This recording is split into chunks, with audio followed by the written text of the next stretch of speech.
welcome everyone. We have communications items up front. As usual, we'll get to them in a moment, followed by count them four, time certain items.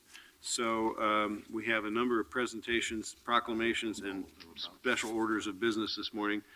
A consent calendar where I believe we've had two items pulled to regular, number 351 and 358. Is that right? Anything else to pull to the regular agenda?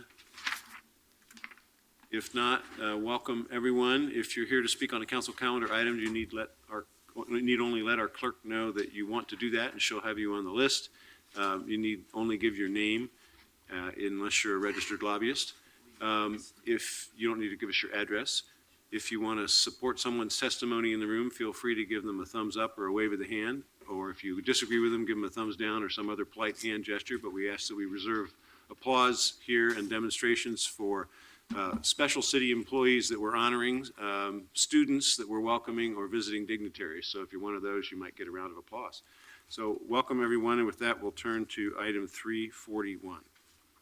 Request of Sarah Hobbs to address council regarding Vista Bridge safety and suicide concerns. Yeah, could everybody have a seat and come on up, Sarah? And we'll welcome this group that's here this morning. For the record, my name is Sarah Hobbs, and I have been working with Friends of the Vista Bridge since the campaign to get the means reduction barriers up at the bridge started 3 years ago. There is an ongoing discussion that started again with the Goose Hollow Neighborhood Association about view over the means reduction barriers. So I went to the city archives and started looking, seeing what information I could learn there. The Vista Bridge replaced what was known as the Ford Street Bridge in 1926. I have here a letter dated January 4th, 1915 from Dr. Strom, who was asking that a 6-foot wire netting be placed on the pedestrian transit area of the Ford Street Bridge out of concerns of people looking over and getting dizzy. And also he was concerned about suicides happening at the bridge, at the Ford Street Bridge even then, and was wanting to address the issue out of concern people go up there because of the draw of the view. I have here in my hand a letter dated April 12, 1926 from J.C. Ainsworth, who is president of the United States National Bank, but was also at the time president of the Portland Heights Neighborhood Association, which was the neighborhood association that requested that the Ford Street Bridge be replaced, and they also carried the major tax burden for the building of the bridge because they requested that it be done. Here there is a request that attention be drawn to the sidewalks of the new Ford Street Bridge opening out in the center viewpoint with concrete seats.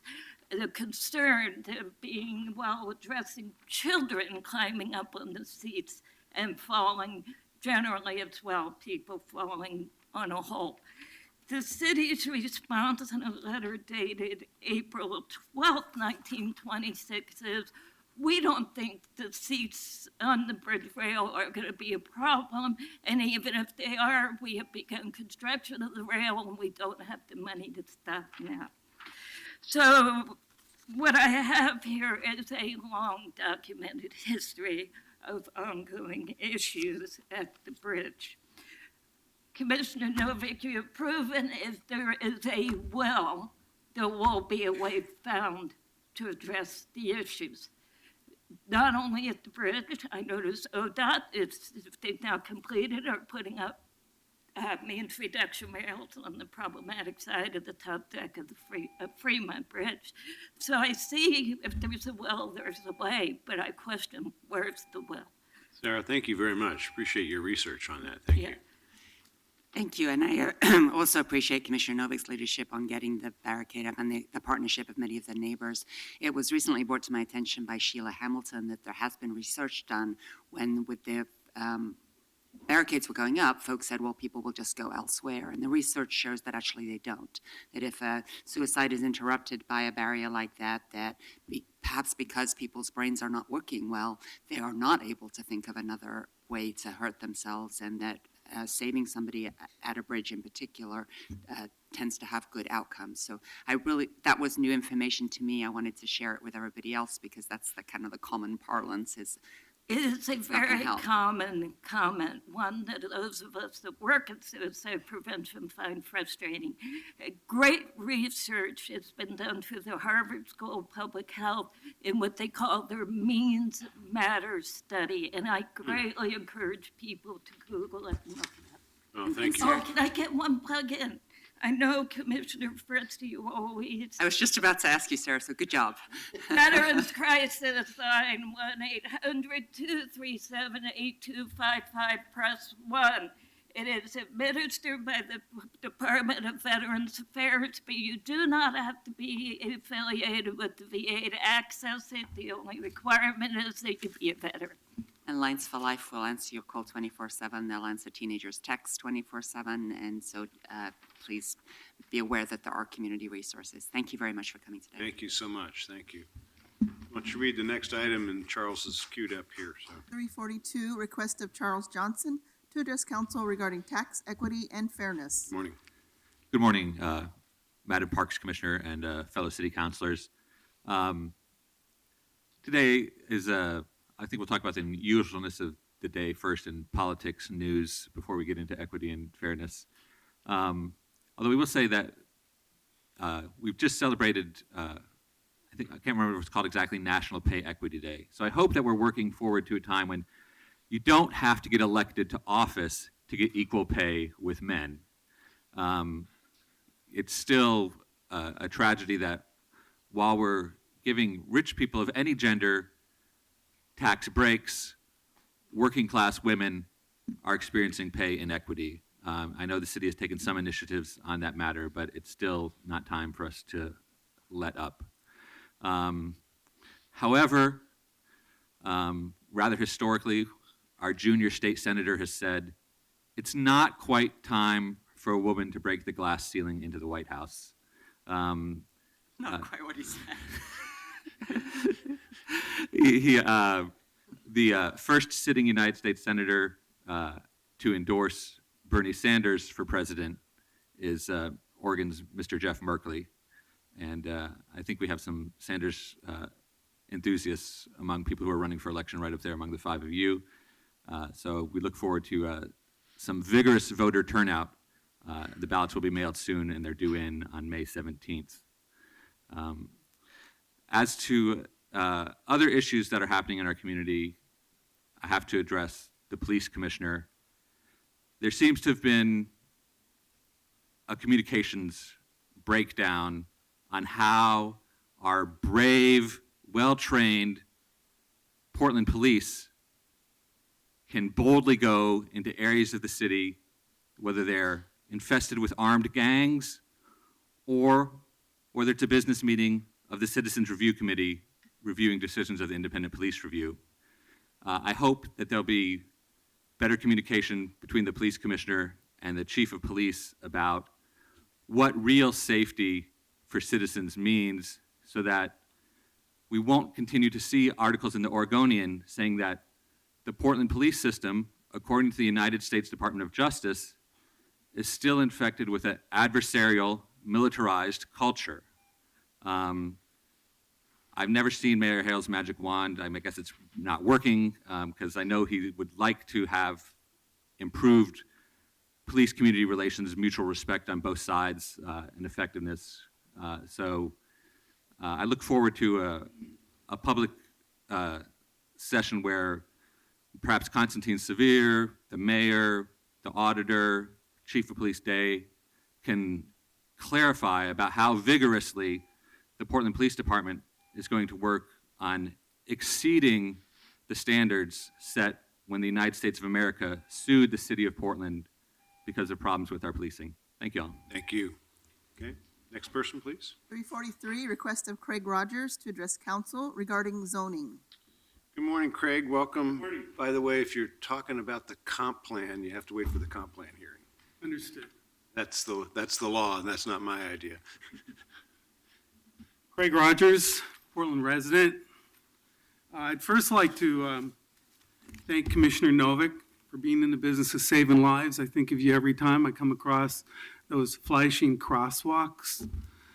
And I'd also like to mention Noel with Oregon Walks and Michael with the bicycling community, that those people are really making a positive difference in the city.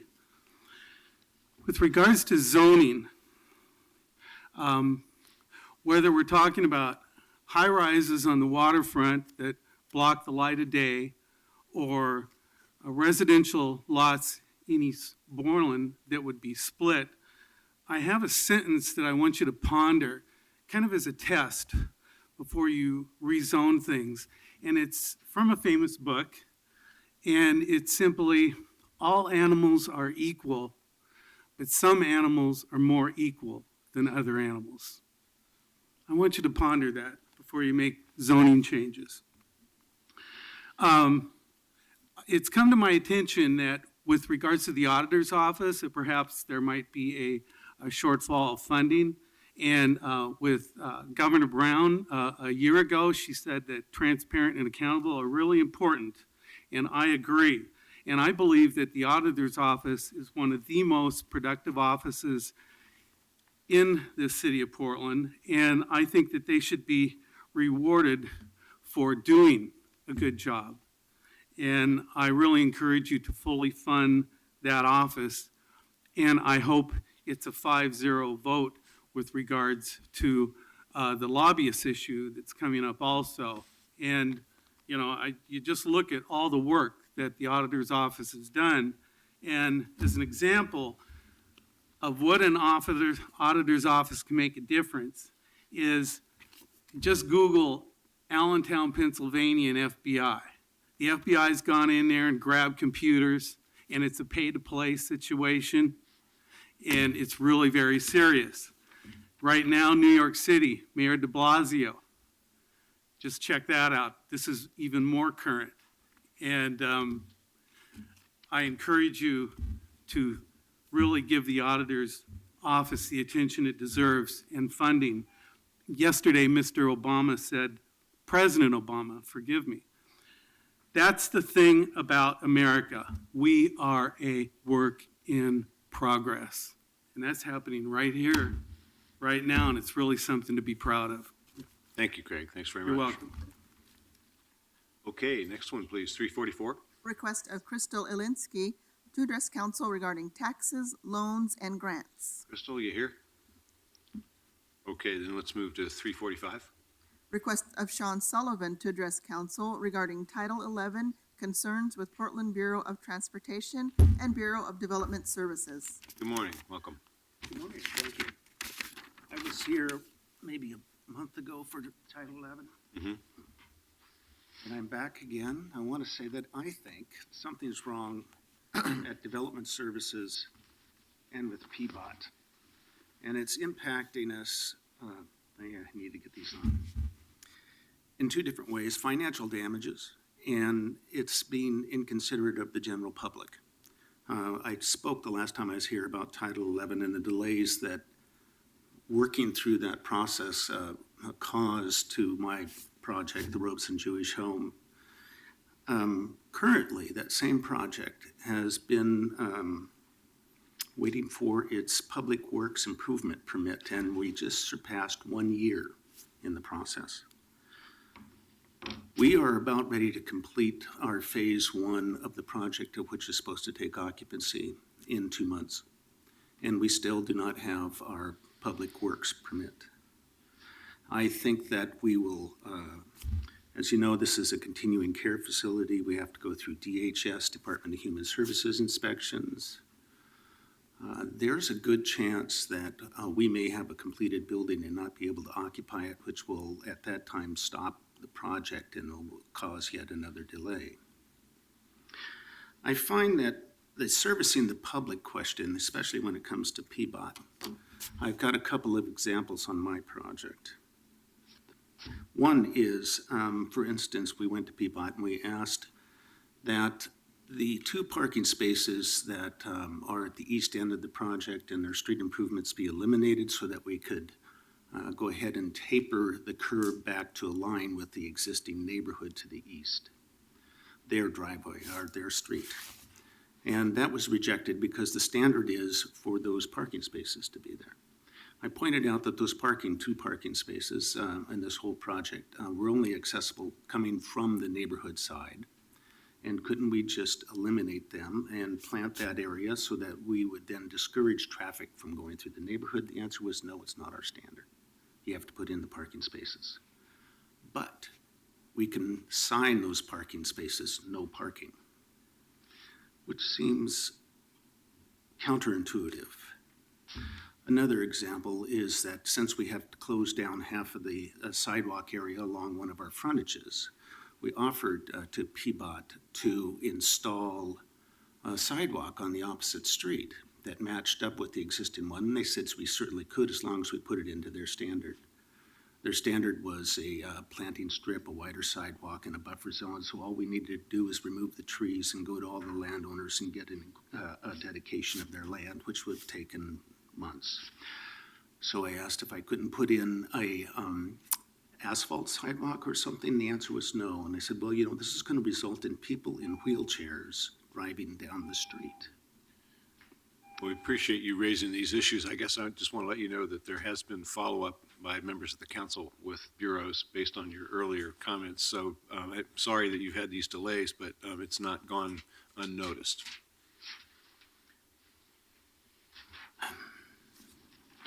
Thank you. Not there yet, but you've been heard. Thank you. Okay, thank you all. Let's move to the consent calendar. Again, we have 2 items pulled, 351 and 358. Unless there are any others, we'll vote now on the balance of the consent calendar, please. Fish, Aye. Saltzman, Aye. Novick, Aye. Fritz, Aye. Hales. Aye. Okay, item 346. Proclaim April 2016 a Fair Housing Month in Portland. Commissioner Saltzman. Thank you, Mayor. I think as my colleagues all know, April is Fair Housing Month, and the City of Portland is recognizing the federal and local fair housing laws to reaffirm our commitment to make housing available to everyone.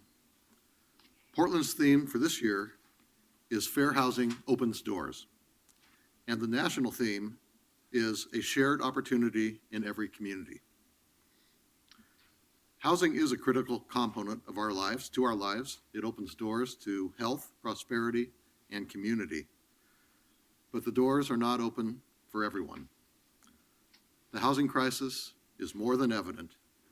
It affects every person, every institution, and it rips apart the basis of community when relationships are broken by displacement. While this council has put in place measures to catch people in crisis by increasing the time of notice for rent increases and no-cause evictions, this coming year we will need to maintain a proactive approach. This council will continue to need to address the long-term solutions that prevent homelessness, increase housing options available to individuals, and in turn open doors of opportunity to our most economically vulnerable community members.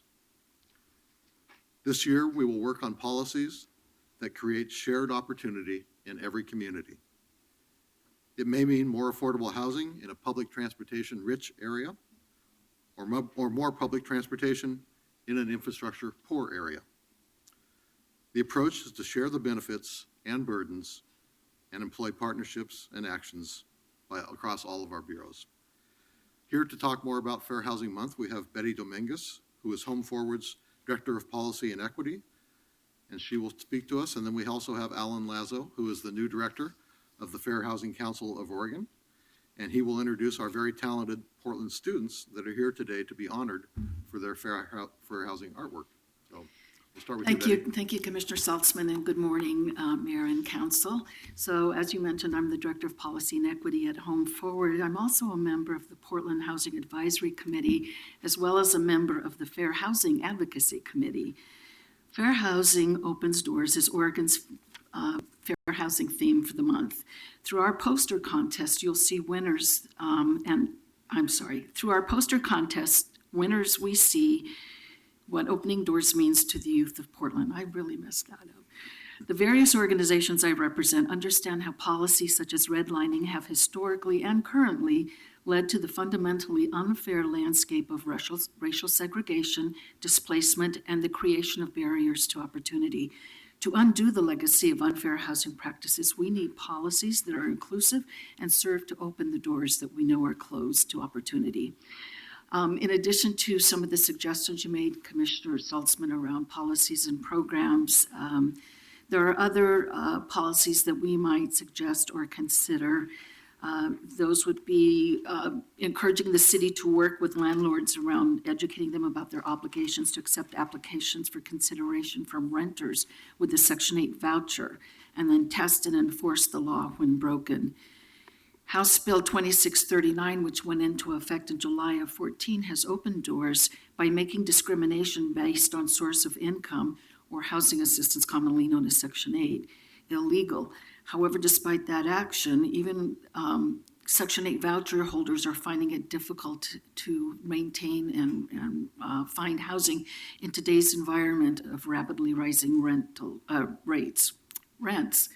I think I need more coffee. Maybe it's my allergies. So this is Fair Housing Month, and throughout the month, we've been conducting a survey of hundreds of renters. Preliminary results show that 11% of those hundreds of renters surveyed reported having to move recently against their wishes. Of that group, the most common reason for those who were forced to move was that their rental housing was either sold by the owner, 21% reported that. The second most common was eviction with no cause, 20% reported that. And 17% of those respondents said that they had to move because of a rent increase. The final results of the Fair Housing poll will be available later this fall, and we'll be happy to share that with you. So again, additional policies that might be helpful in addressing some of these housing crisis issues that we're experiencing right now, in addition to educating landlords, would be to implement inclusionary zoning, which I know the city is working on, to consider rent control and other incentive programs to include more affordable housing and high opportunities. You could consider instituting a landlord licensing program in order to consistently train all landlords and tenant landlord rights and responsibilities. The city could also consider creating a mandatory rental inspection program to be sure our families do not delay in asking for needed repairs that often improve health consequences for their families and their children. They neglect to do this because they're afraid of eviction or rent increases. So at the time, I'll stop here, and at the time, it's my great pleasure to introduce Alan Leto, the new Executive Director of the Fair Housing Council of Oregon. Alan has owned Lazo's Tax Service, a local small business, since 2002. He's participated on a variety of commissions and committees in Portland and Gresham, including Portland's Human Rights Commission for the past 5 years. And one of those years, he was the commission chairman. During his tenure on that commission, he has been a vocal supporter on issues around fair housing. Alan, please take it away. Good morning. Good morning, all. Thank you, Betty, and good morning, Mayor and Commissioners. It's fantastic to be back here again this morning. And it's an honor and a real pleasure this morning to represent the Fair Housing Council of Oregon and introduce these talented artists that we have with us here this morning. I know we all take great pride in welcoming these up-and-coming members of our community who have conveyed through their art an understanding of how important it is to open doors to opportunity through the work that's being done in fair housing among those in the community and those here in partnership. I, as well as the talented staff, volunteers, and board at the Fair Housing Council of Oregon, look forward to continuing our partnership with you at the city in working to end discrimination in housing and ensure that all members of our community have open doors and equal access to all that our fine city of Portland offers. But this morning is about these inspiring poster artists.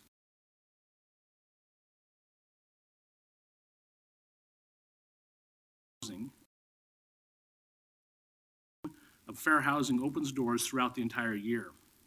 Copies of these posters depicting the work of this morning's grand prize artists are distributed as part of our education and outreach work throughout the state of Oregon.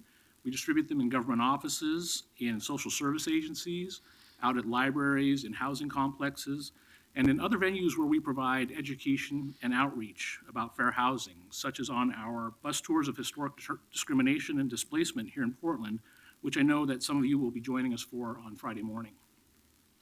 So without further ado, but before I introduce these young artists, I want to say, as you know, I've been here several times to talk, and one of the first times I came here was probably, I don't know, 4 or 5 years ago, and I mentioned that it was the very first time that I'd ever been here to City Council, and I've lived here for many, many, many years. And now we've got folks here who are maybe 40, 45 years younger than I, and I hope that this is an introduction to this process and civic participation for them, and that they'll come here many, many more times too. So just another fantastic outcome from the work that's being done. And I was just saying, we have many, many talented students in the city, and it was very, very difficult to narrow down choices. So I just want to recognize that there was participation, very wide participation by kids in the community.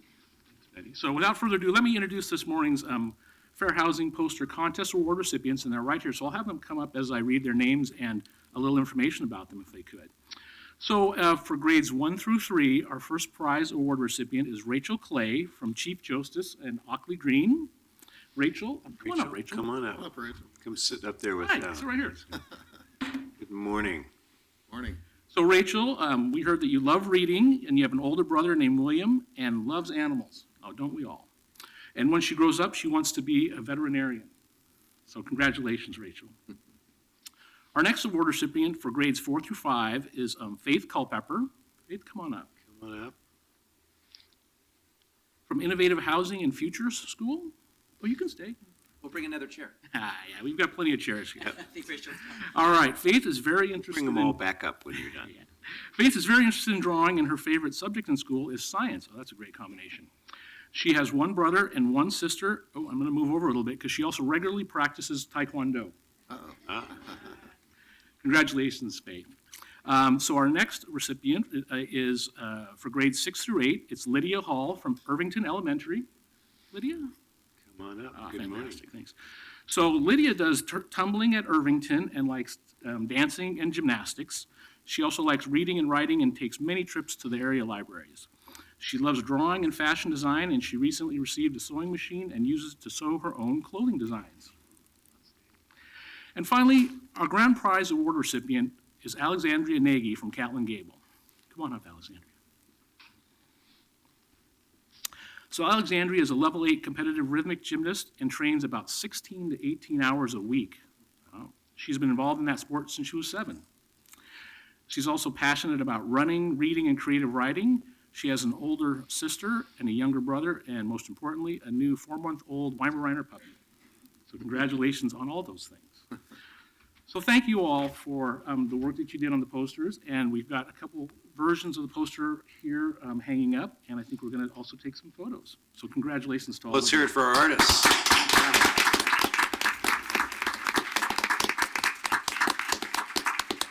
So yeah, why don't we have everybody come up and we'll hold some Yeah. of the posters Yeah, and let's get do a it. picture. So what we, Commissioners, what we would like you to do is to come down and sign the posters. These are Oh, gifts okay. for the youth. We also have the first prize winners here for you to sign. And then they have already signed a poster for you that we'll be giving you. Great. And then after we do that, we'll gather everybody for a picture. I won't take a little bit too long. If somebody could help me kind of hold these down, and I'm gonna look for the pen. No, I have to look at the pen. Thank you so much.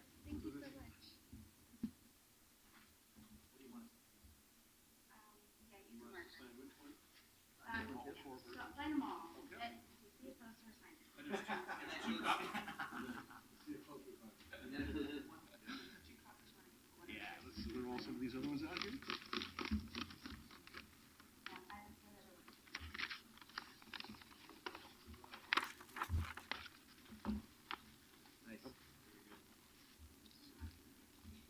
We're going to sign all these and try to lay some of these out. Thanks for your help there.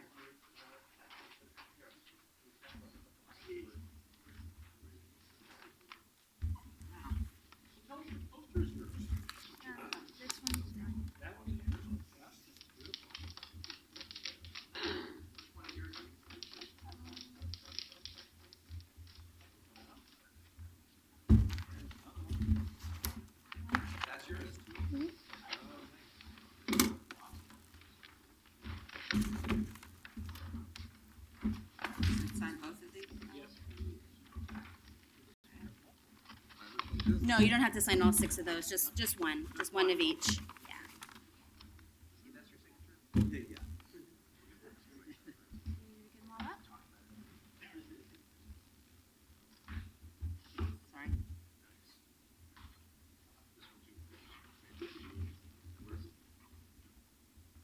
And if you haven't signed this one, sign this one first.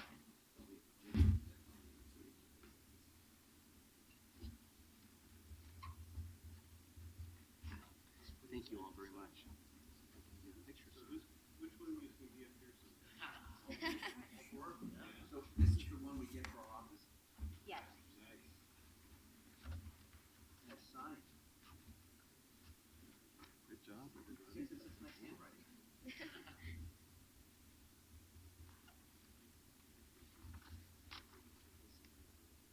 is yours? Yes, that is.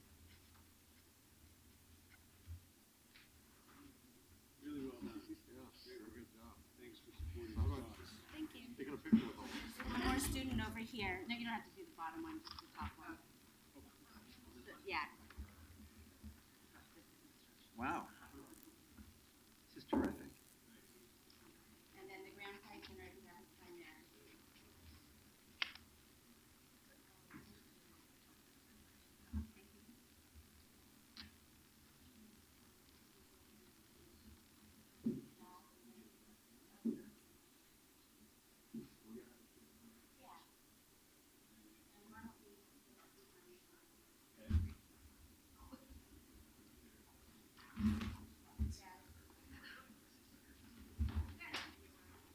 So ladies, why don't you come join us and we'll take a picture.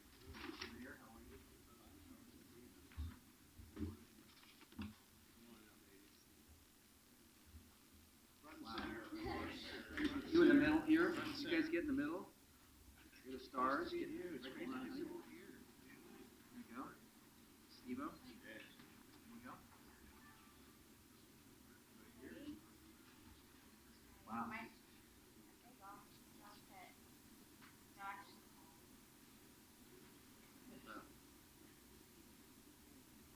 Couple more.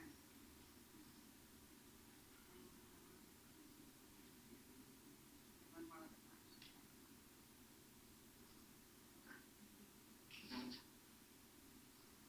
Thank you. Good work, ladies.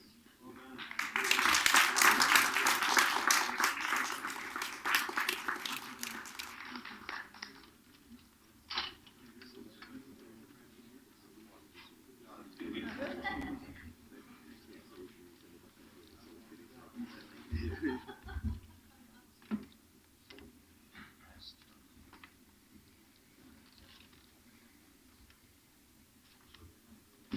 Excellent work.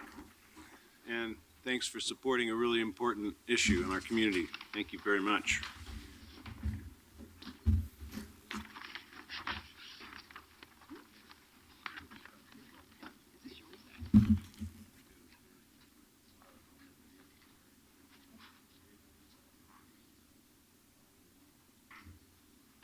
So we have another celebration this morning. Something wonderful is happening thanks to the United States Navy.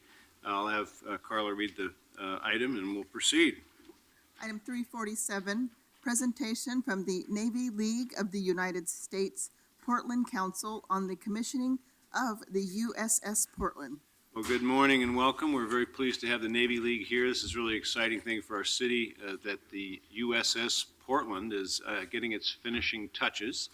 And more to come. As these gentlemen know, this one's personal for me. Not only is it wonderful to have a ship of the United States Navy named after our city, but I have a special connection with the Navy myself, although never having served there, since my father spent his whole career working for the Navy Department, as did my brother.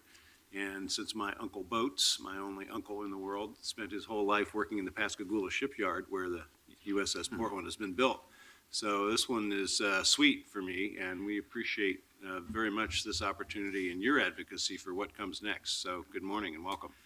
Thank you, Mayor. It's too bad that you're not able to go down there. And it's very interesting how some of the news media has mixed up both of these events. Well, you can straighten that out for us this morning. So Very introduce your team interesting. too, please. Anyway, good morning, Mayor and Commissioners. I'm Gary Piercy, and this is Mike Hewlett and Ken Bray. We're all Navy veterans. We're from the Navy League of the United States. It's a civilian group that supports all IC services, Navy, Marine Corps, Coast Guard, and Merchant Marines. The Navy League is over 100 years old. It consists of almost 50,000 members nationwide. Our two local councils have about 250 members.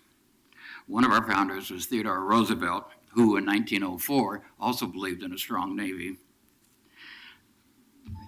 As some of you know, we get it to change?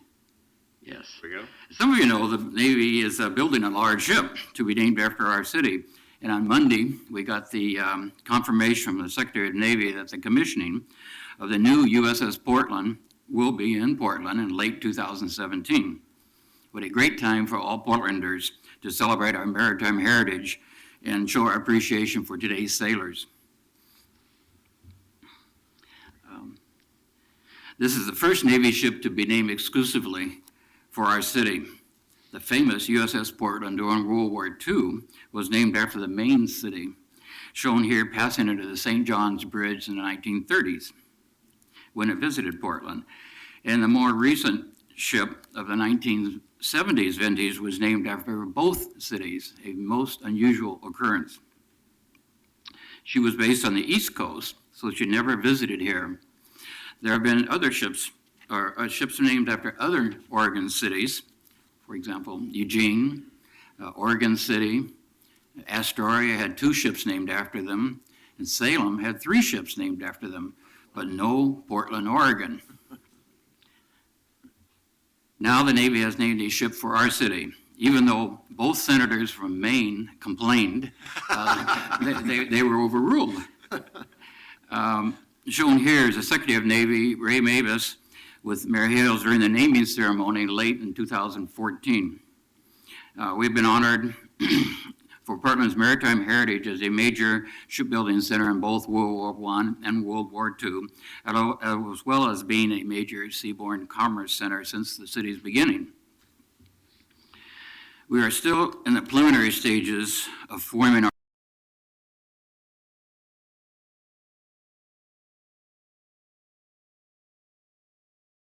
support to help make this ship and crew part of Portland's heritage. We are not asking for any funding, even though the Navy does not pay for any activities except the commissioning ceremony on a Saturday morning. Our committee will be soliciting donations. We would like to form a joint committee with you or for city officials to become part of our committee to coordinate activities over the next 18 months. As I mentioned, the commission will be here late in 2017. Later, Ken will tell you more about what a commissioning is. We expect this to be a large public ceremony, 4,000 to 5,000 people attending. What a great opportunity this is to make this Portland ship. Now here's Mike to tell you more about the ship itself.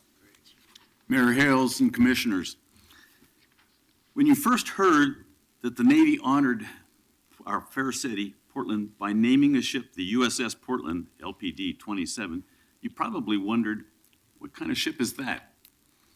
Let's take the next few minutes to better become acquainted with the importance of the future USS Portland.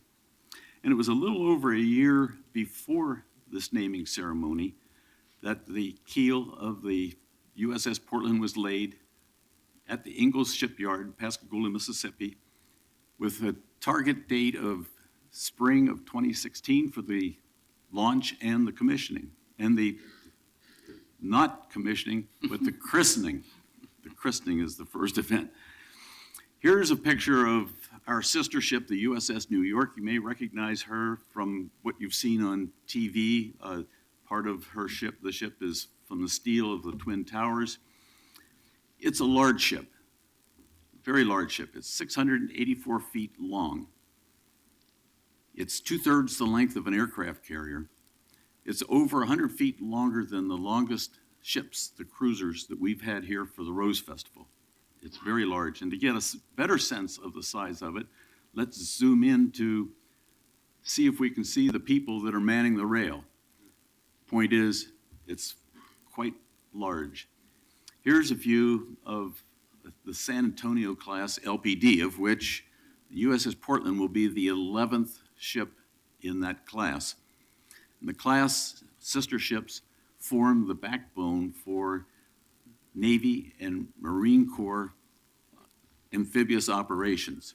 And what's unique about the LPD class is the fact that it can house 500 to 800 of the Marines, and the real big deal is all their equipment, including all the vehicles necessary for a land assault.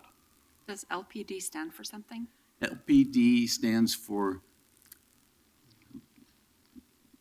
Landing Platform Dock. And it's easy to forget, so we will now refer to it, as the Secretary of the Navy did, always as an amphibious transport. That may stick. Thanks for the question. You notice the large flight deck.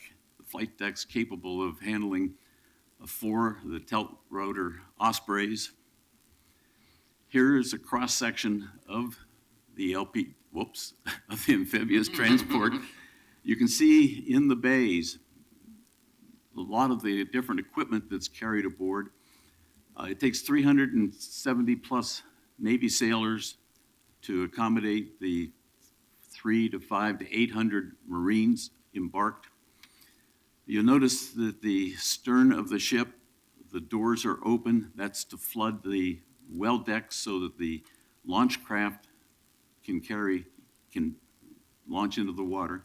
Also note that there are 24 hospital wards, 2 operating rooms for medical, 2 for the operating for dental. The doors of the well deck are open. In comes a utility vehicle.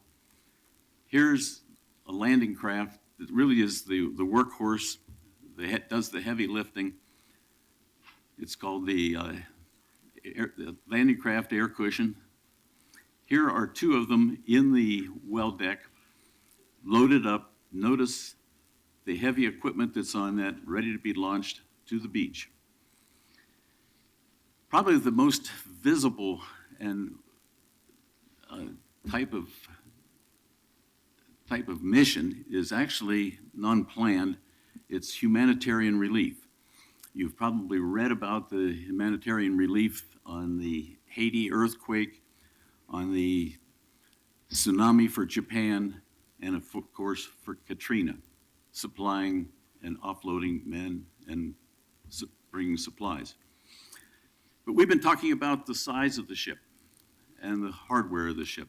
The real key is it's all about the crew. None of this crew has been on the ship before because it's just being built. So there's a major training effort that needs to go in place. Shakedown cruises take a year to a year and a half to get the ship fully ready to deploy, ready to conduct their amphibious operations flawlessly, flight operations, prepared to meet the many challenges, long enduring bridge watches, and finally, ready for duty, ready, everybody's trained and the ship is 100%. It's now time for a major celebration, much larger than the christening, is the commissioning.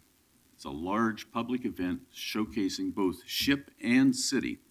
And at this point, I'd like to turn it to Ken Bray, who will be describing to you what happens during commissioning.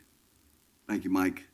Mayor, Commissioners, the commissioning will see an influx of national and local government officials, Navy and Marine Corps flag officers, distinguished visitors and dignitaries, honored guests associated with the ship, the shipbuilder Ingalls itself, and their industry guests, as well as family of the crew members. It will certainly be an event and time for Portland to roll out the red carpet.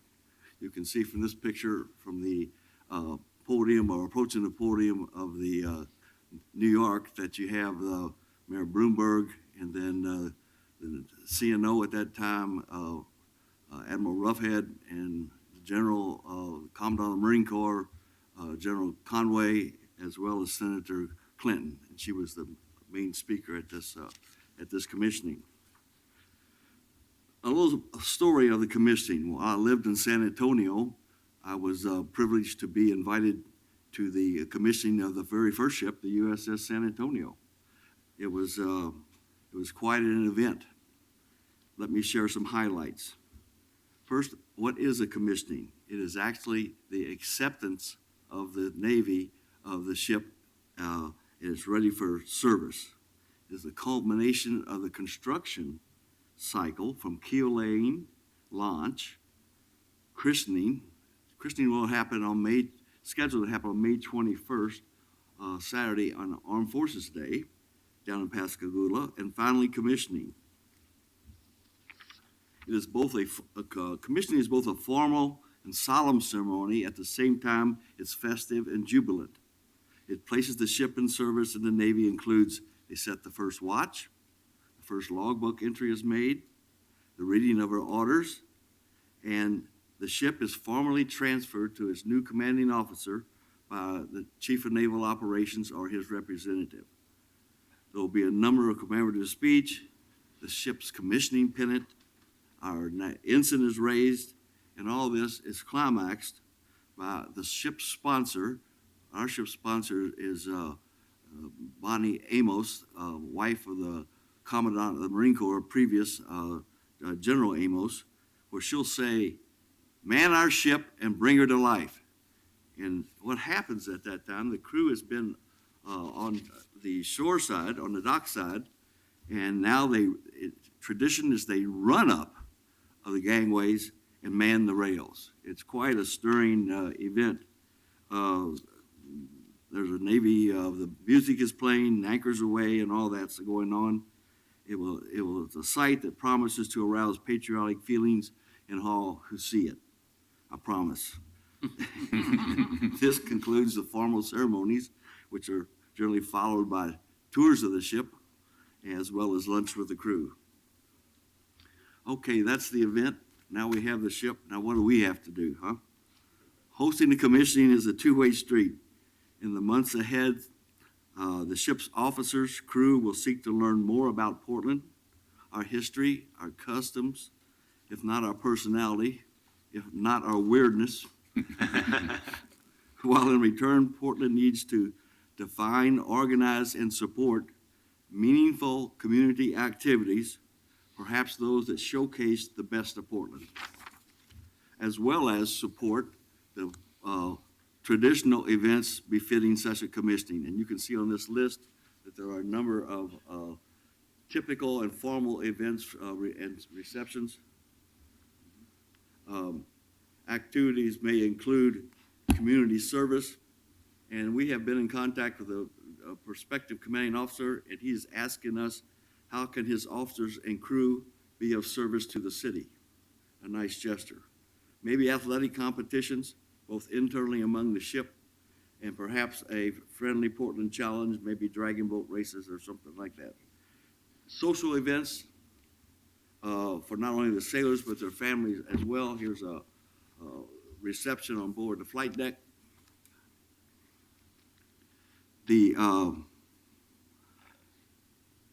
I'll try to speed up a little bit. I have just a question, sir. Sure. Is it, by tradition, does the Secretary of the Navy try to attend each of these commissionings, or is that too far up the food chain? No, he tries to come, but doesn't always make it. But it's Gary, you want to answer that better than I? Yeah, well, quite often, and it depends on their schedule, of course. With Secretary of Defense, it just depends. I mean, at various levels, I don't think there's any set. But we expect many national leaders will be here, yes. Secretary Mavis, our current secretary, has had a great relationship with Portland. He's been here a couple of times, including the last couple of roast festivals. Yeah. So he's been very active in building this partnership. This is something close to his heart. I'll get it summarized here. I'm being dragged here. Part of this is to create a good feeling between the crew and the city of Portland. Our relationship with this plank holder crew and that's what they're called. The first crew is called the plank holders. And those sailors take very high pride in that. But with future sailors, we'll provide a boost for their morale while reinforcing their sense of value in the crucial role of defending our nation. Indeed, the Rose Festival has a ship to call its own, and she will only deepen our pride as she accomplishes her missions around the world. Perhaps someday in the future, some years in the future, it's going to be a very special day to see the USS Portland lead the Rose Festival fleet up to Columbia to the Willamette. That would be a great thing. Our mission is clear and upon us.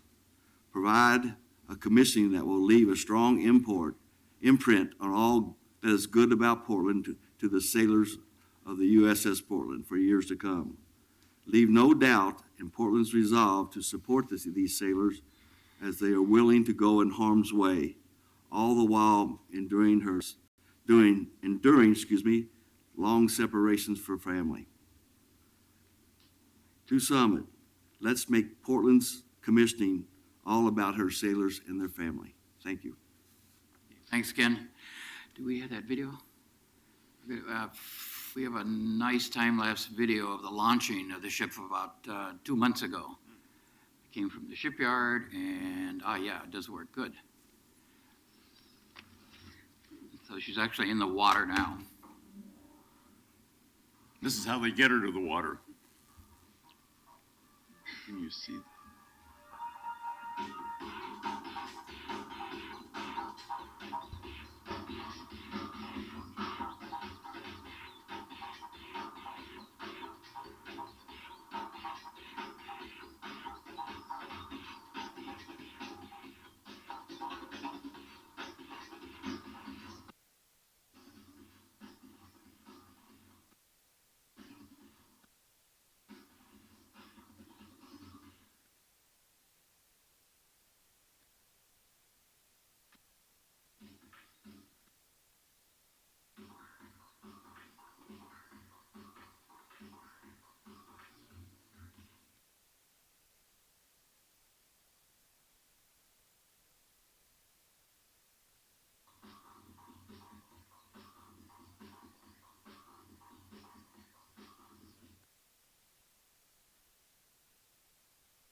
Made that look easy.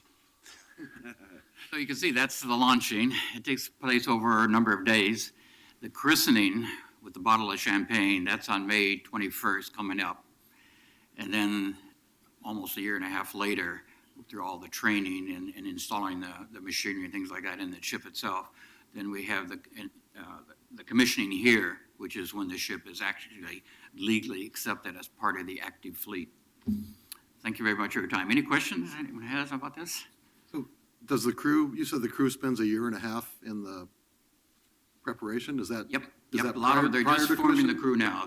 the commanding officer was just appointed weeks ago. In fact, things got a little mixed up here on this whole, usually they wait longer to announce the city, but the Secretary of Navy was very proactive. Some of the active Navy people hadn't checked off some of the approvals. I got to make it, anyway, we do have the approval now. So there's a few officers and a few of the crew now. Over the next few months, they'll be forming the crew. Then they have to go through their training off the ship and then on the ship. So that takes about a year and a half. It's amazing how much preparation goes into this. Yeah, okay, thanks. Well, we thank you so much for this presentation this morning. It's really, really both great information and a lot of excitement that you bring to this work. And we know it's a big commitment on your part and the Navy League's part to do this, but we are really proud of the work that you've done already to position us for this wonderful thing, and it's going to be a great thing for Portland. So We need your Yeah, help. that's what we want to make a Portland ship. I mean, this is not going to be a Navy League thing. We want to make a Portland ship. We want to get as many of the public involved and excited about this as we are, because this has been a long time coming. Yeah. And it's going to be a fun affair all the way around. Mayor, just want to acknowledge, my dad was in the Navy. Oh. He spent a lot of time with a mop and a bucket. I'm not sure he was very high up in the command structure, but that's where he served, and so this is a proud moment for Portland. That's If great. somebody wants to get involved who has been watching this on cable, how would they get involved in participating in the preparations? Give us your name. We're going to have to get somebody to develop We your have- website. We have a website, Yeah. and the brochure's being passed out right now. Okay, So the website is www.ussportlandp LPD 27. LPD27. Okay, .org. .org. There we go. Yeah, We've that'll do already it. got it up and running. So that's the way for people to get in touch, and we appreciate you very much. Let's hear it for the USS Portland. Thank you. That is going to be fun. Well, thank you all very much. That's going to be a great day for our city, and this is really a proud moment for our community. So we're looking forward to having lots of great interaction between the crew of the USS Portland and the people of this city. It's going to be a great experience for everyone. Thank you. By the way, Mayor, I think it's important to note that both Presidents Roosevelt were assistant secretaries of the Navy. So as far as I'm concerned, when I need a bank regulated or a national park established or trust busted, I call the Navy. Always a good idea. Thanks very much. All right, let's move on, please, then to item 348. Accept Portland Bureau of Transportation 2015 Traffic Safety Report. Commissioner Novick. Colleagues and fellow Portlanders, when we hear about a death or a serious injury on the roads, we feel terribly sad, and I think that sometimes we feel helpless. I think that when we hear the statistics and the context on these crashes, we will still feel sad, but we'll feel somewhat less helpless. I really appreciate Commissioner Fritz for suggesting that we have a formal presentation at council of the traffic safety report. I think that it's important to look at the data and realize, for example, that I'll be right back, hold on. we do better than most cities. We do better than we did 30 years ago at avoiding fatal or traffic crashes and crashes that involve serious injury. But we don't do as well as some cities. We don't do as well as we should. So I think that when you hear the data, you realize that we should be sad, we should not be satisfied, but we should not feel helpless. And now I'll turn it over to Margie and Leah. Good morning. Good morning. Thank you so much. Leah Treat, Director of the Portland Bureau of Transportation, and I'm joined by Margie Bradway, who is the Division Manager for Active Transportation and Safety. And I'd also like to point out and thank Sergeant Vopel from the Portland Police Bureau, who has joined us today as well.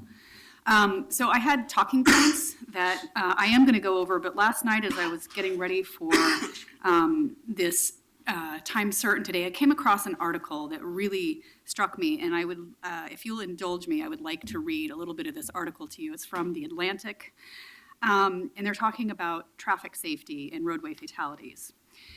It says, cars' most dramatic cost, they waste lives. They are one of America's leading causes of avoidable injury and death, especially among the young. Oddly, the most immediately devastating consequence of the modern car, the carnage it leaves in its wake, seems to generate the least public outcry and attention.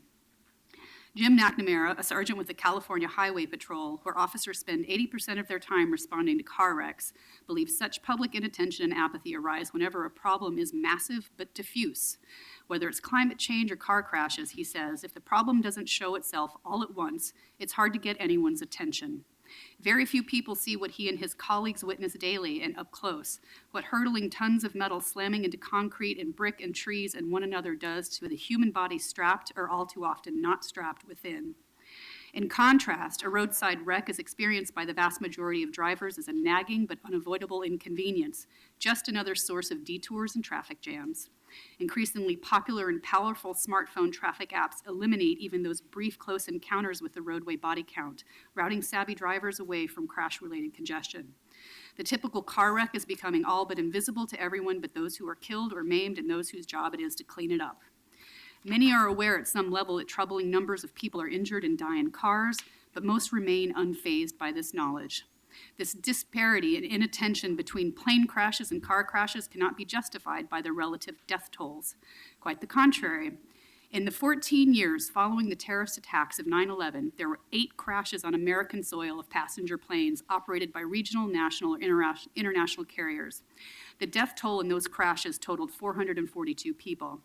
That averages out to fewer than 3 fatalities a month.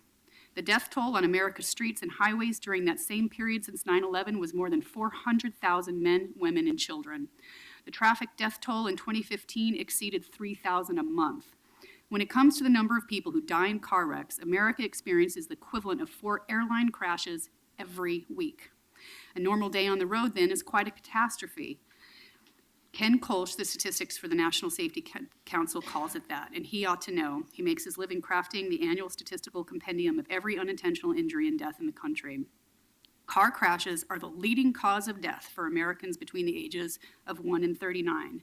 They rank in the top 5 killers for Americans 65 and under, behind cancer, behind heart disease, behind accidental poisoning, and behind suicide.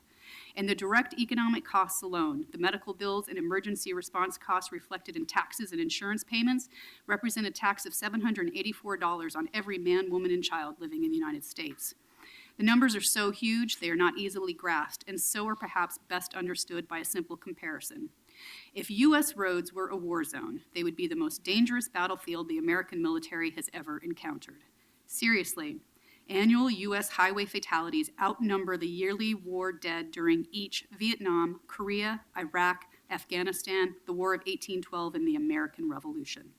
When all the injuries from car wrecks are also taken into account, 1 year of America driving is more dangerous than all those wars put together.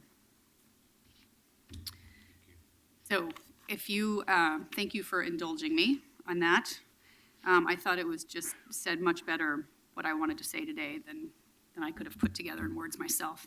So on to the data that we want to present to you today about the city of Portland and our traffic fatalities. Unfortunately, we have lost 37 lives on Portland roadways last year. That's more tragic than the number of homicides we saw in our community.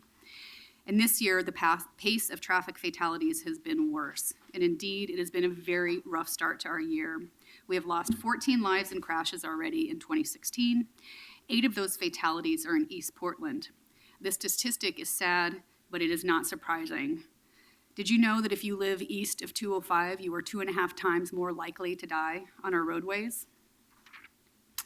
That's why we held a press conference last week, thanks to the leadership of Commissioner Novick and the support of our state legislature, in particular Representatives Reardon, Fagan, and Vega-Peterson, to highlight the installation of a rapid flash beacon at Stark and 151st.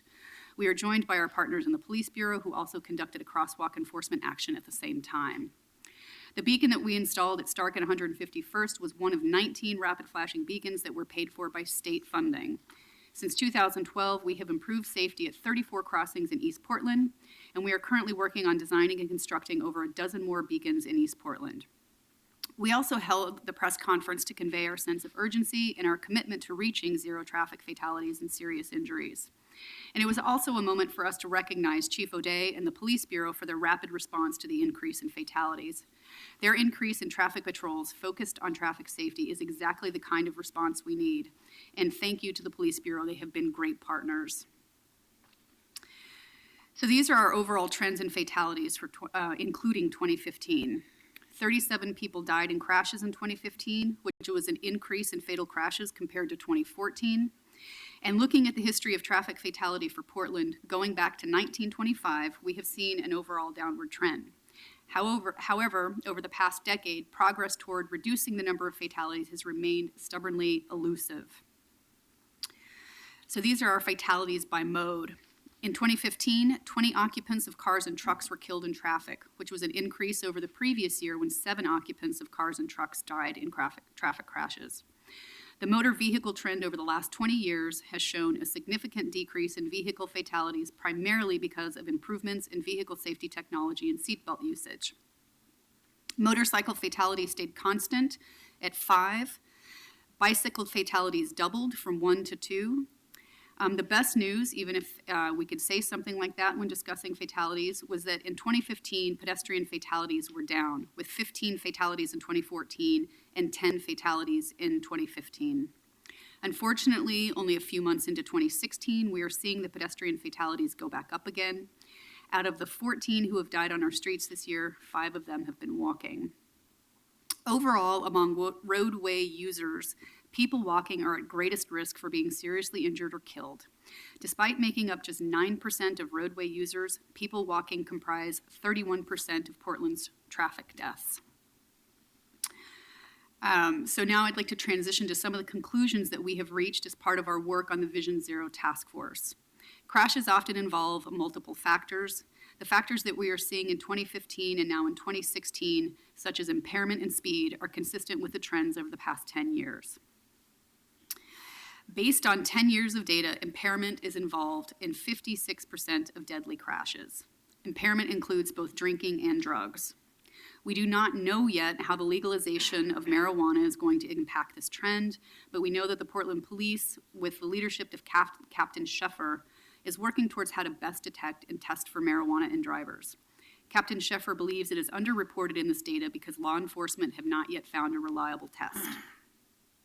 Second, speed is a factor in 47% of fatal or serious crashes. Speed kills. It's really that simple. We have known for a long time that speed is a contributing factor in many crashes, and that's why I worked with Commissioner Novick and Representative Reardon to champion the fixed speed camera bill, and we continue to pursue ways to lower speeds on the roads of Portland. Third, people disobeying traffic laws is involved in 51% of fatal crashes or serious injuries.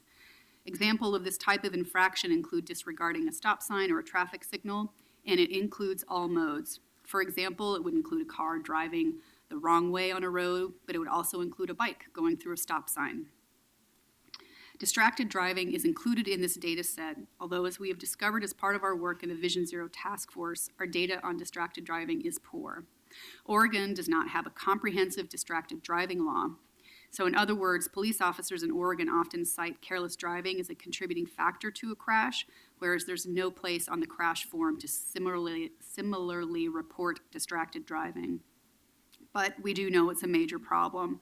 According to the Centers for Disease Control, over 3,100 people in the U.S. were killed from distracted driving last year, so we know that's a problem. Fourth, based on our data, road design on our high crash network plays a role in 47% of fatal crashes in Portland.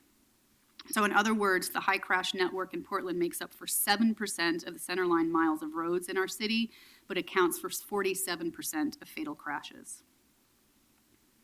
This is a map of our high crash network. As part of our comprehensive Vision Zero strategy, we have realized we need to move toward a better analysis of those roads that are the most dangerous. We have started to move away from the idea of high crash corridors and are now examining a high crash network. We feel this change is going to give us a more accurate understanding of the problems on our roads. And you can see that most of the roadways are our multi-lane, higher speed arterials. That numbering is not rank order, right? It is, right? It is rank order. Okay, thank you.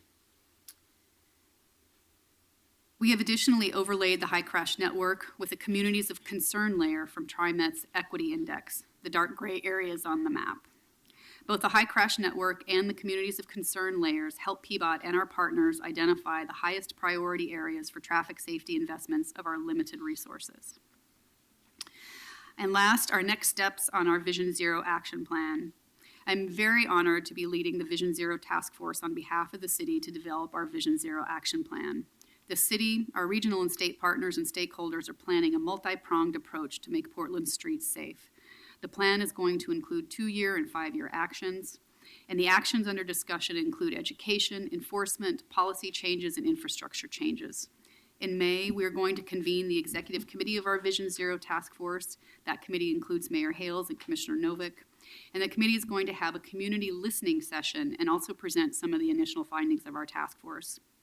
And we are going to be back to council in the fall for a full briefing on our task force finding and to talk about our next steps on the action plan. That concludes my testimony. Thank you very much. Thank you both. Questions?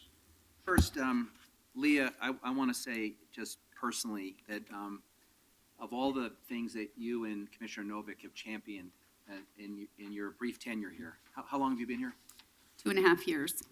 I'm sorry, not so brief. Time flies when you're having a lot of work. In the 2.5 years that you've been here, I think of the many things you've done that you both can be justifiably proud. I think the Vision Zero thing may be among the most important. And I want to just comment on the gap between our aspirations in terms of the values proposition and what we're seeing on the streets. And it's interesting, no matter how the mayoral election turns out, come next January, I'll be the only member of council living on the east side of Portland. And I can tell you, my experience driving on the east side of Portland has not been good lately.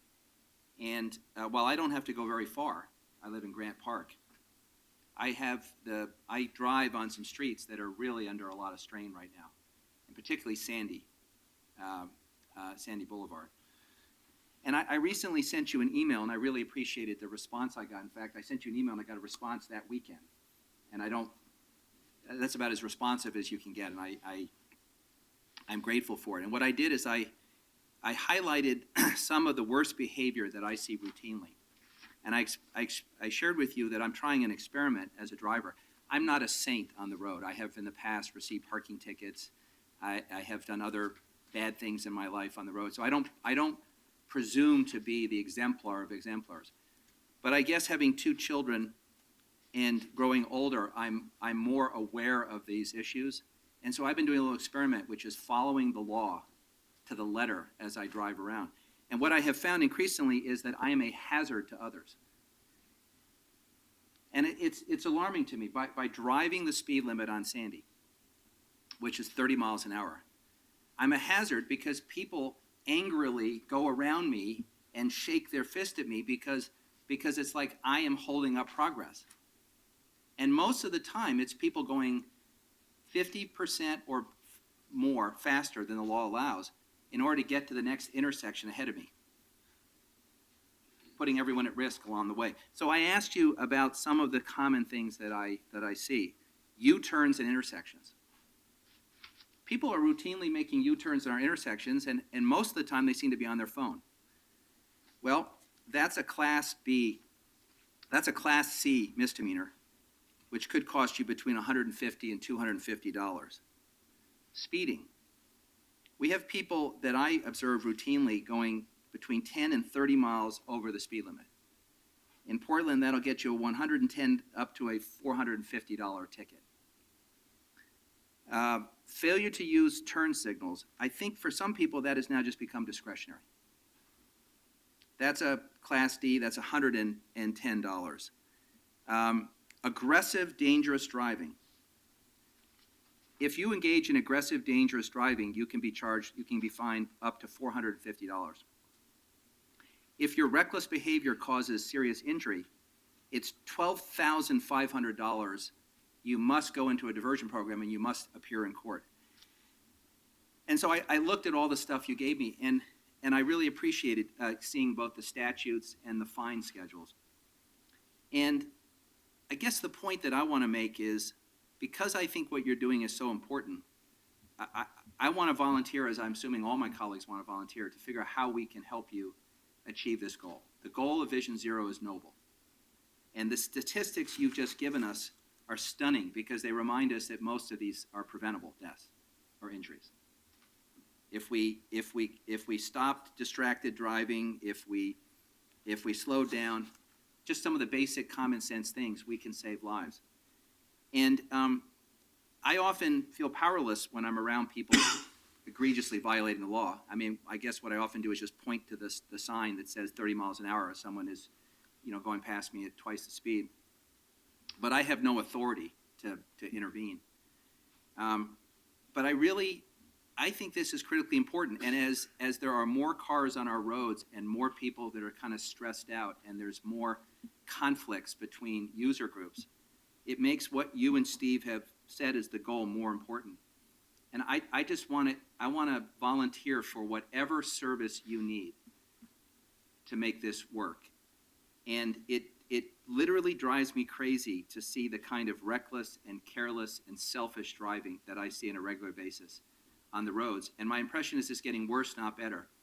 And I'm not entirely sure that there are folks that fully understand what the consequences are of their behavior. And so whatever it is, I want to sign up. And I'm just deeply grateful that you've set this audacious goal for our community. And I think the council over the next few years has an obligation to follow your lead and to fund it and to make sure that the word gets out and to do whatever we can to save those lives. So thank you. Commissioner Fish, thank you so much for your comments and your support. I will say we are going to need you. We're going to need the rest of the council. When we come to you in the fall with our action plan, the types of things that we're looking at addressing are going to take changes in law, many at the state level, so we're going to need support at the legislature. We're going to need help ensuring that not only our sister bureaus in the city of Portland are coming to the table with us and putting all of their energy behind the same effort. We're going to need help from Multnomah County.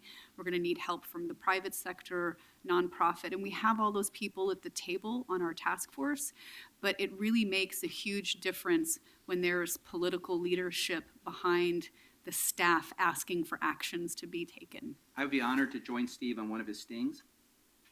I have a bunch of ideas that if we could follow up, and I'd just give you one, because you said you're going to seek some legislative changes.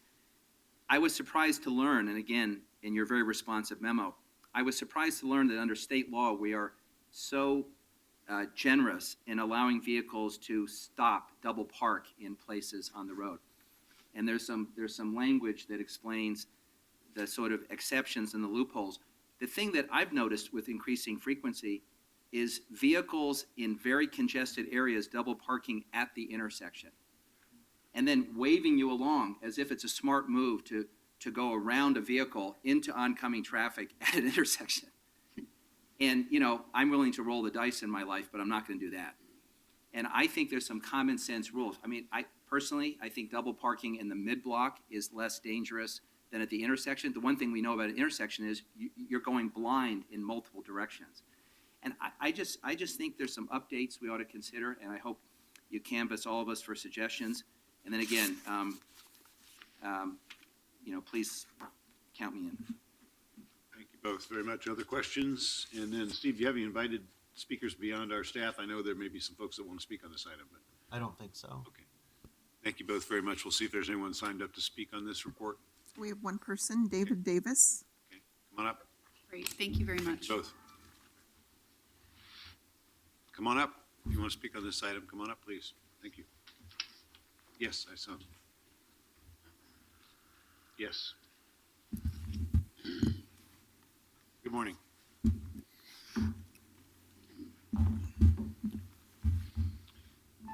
So I wanted to say, I think it's good to reduce traffic deaths and stuff, but I also wanted to point out that the Portland Bureau of Transportation is directly involved with killing homeless people by having homeless sweeps and coordinating a lot of the homeless sweeps. So I'd like to see the same vision of 0 deaths for homeless people.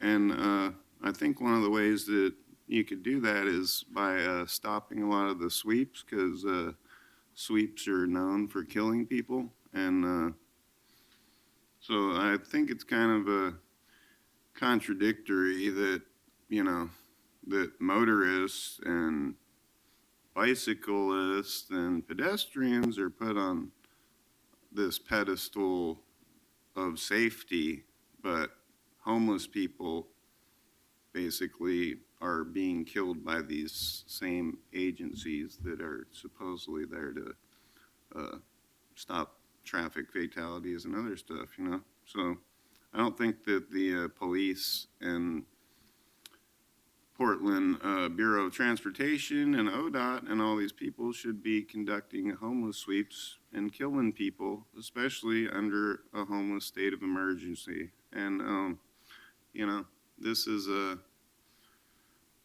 I just see one class of citizens and all these various groups that get protection, but I don't see the homeless. And you know what? The homeless are an all-encompassing group of people, which include every race, gender, sexual preference, etc. So,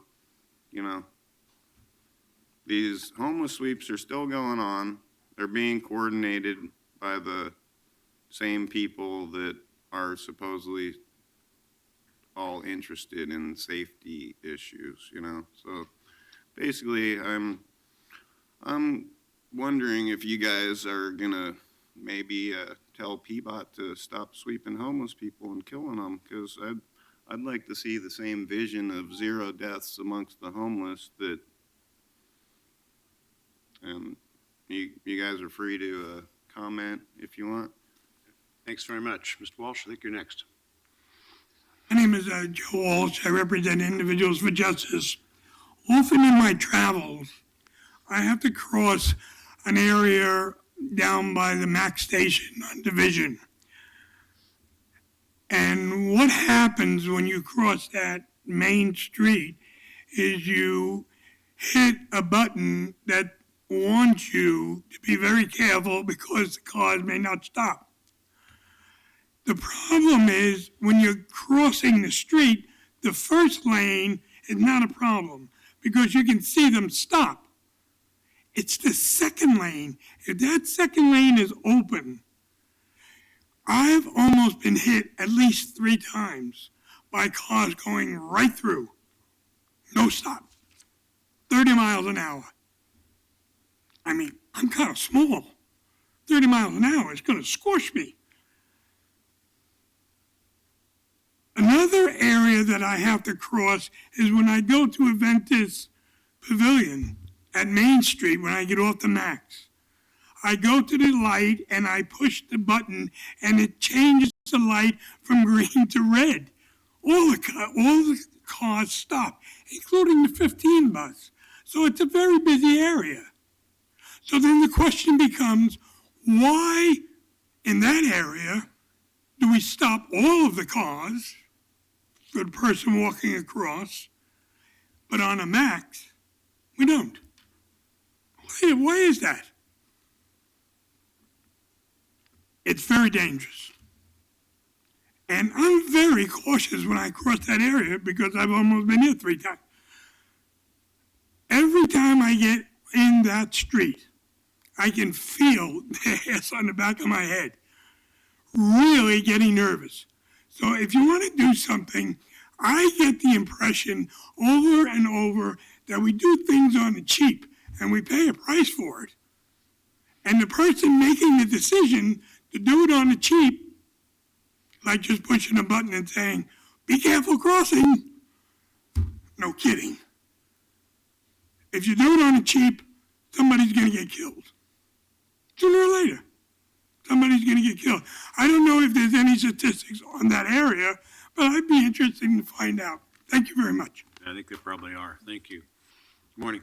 I'm Shedrick Wilkins, and my own personal opinion about cars is they kill people. My cousin, when I was 12, I do not drive, ever had a car because when I had a cousin that was 12. When I was 12 in 1967, he was killed in a car wreck because he did not have a seatbelt on. And it was a 30-mile-an-hour crash.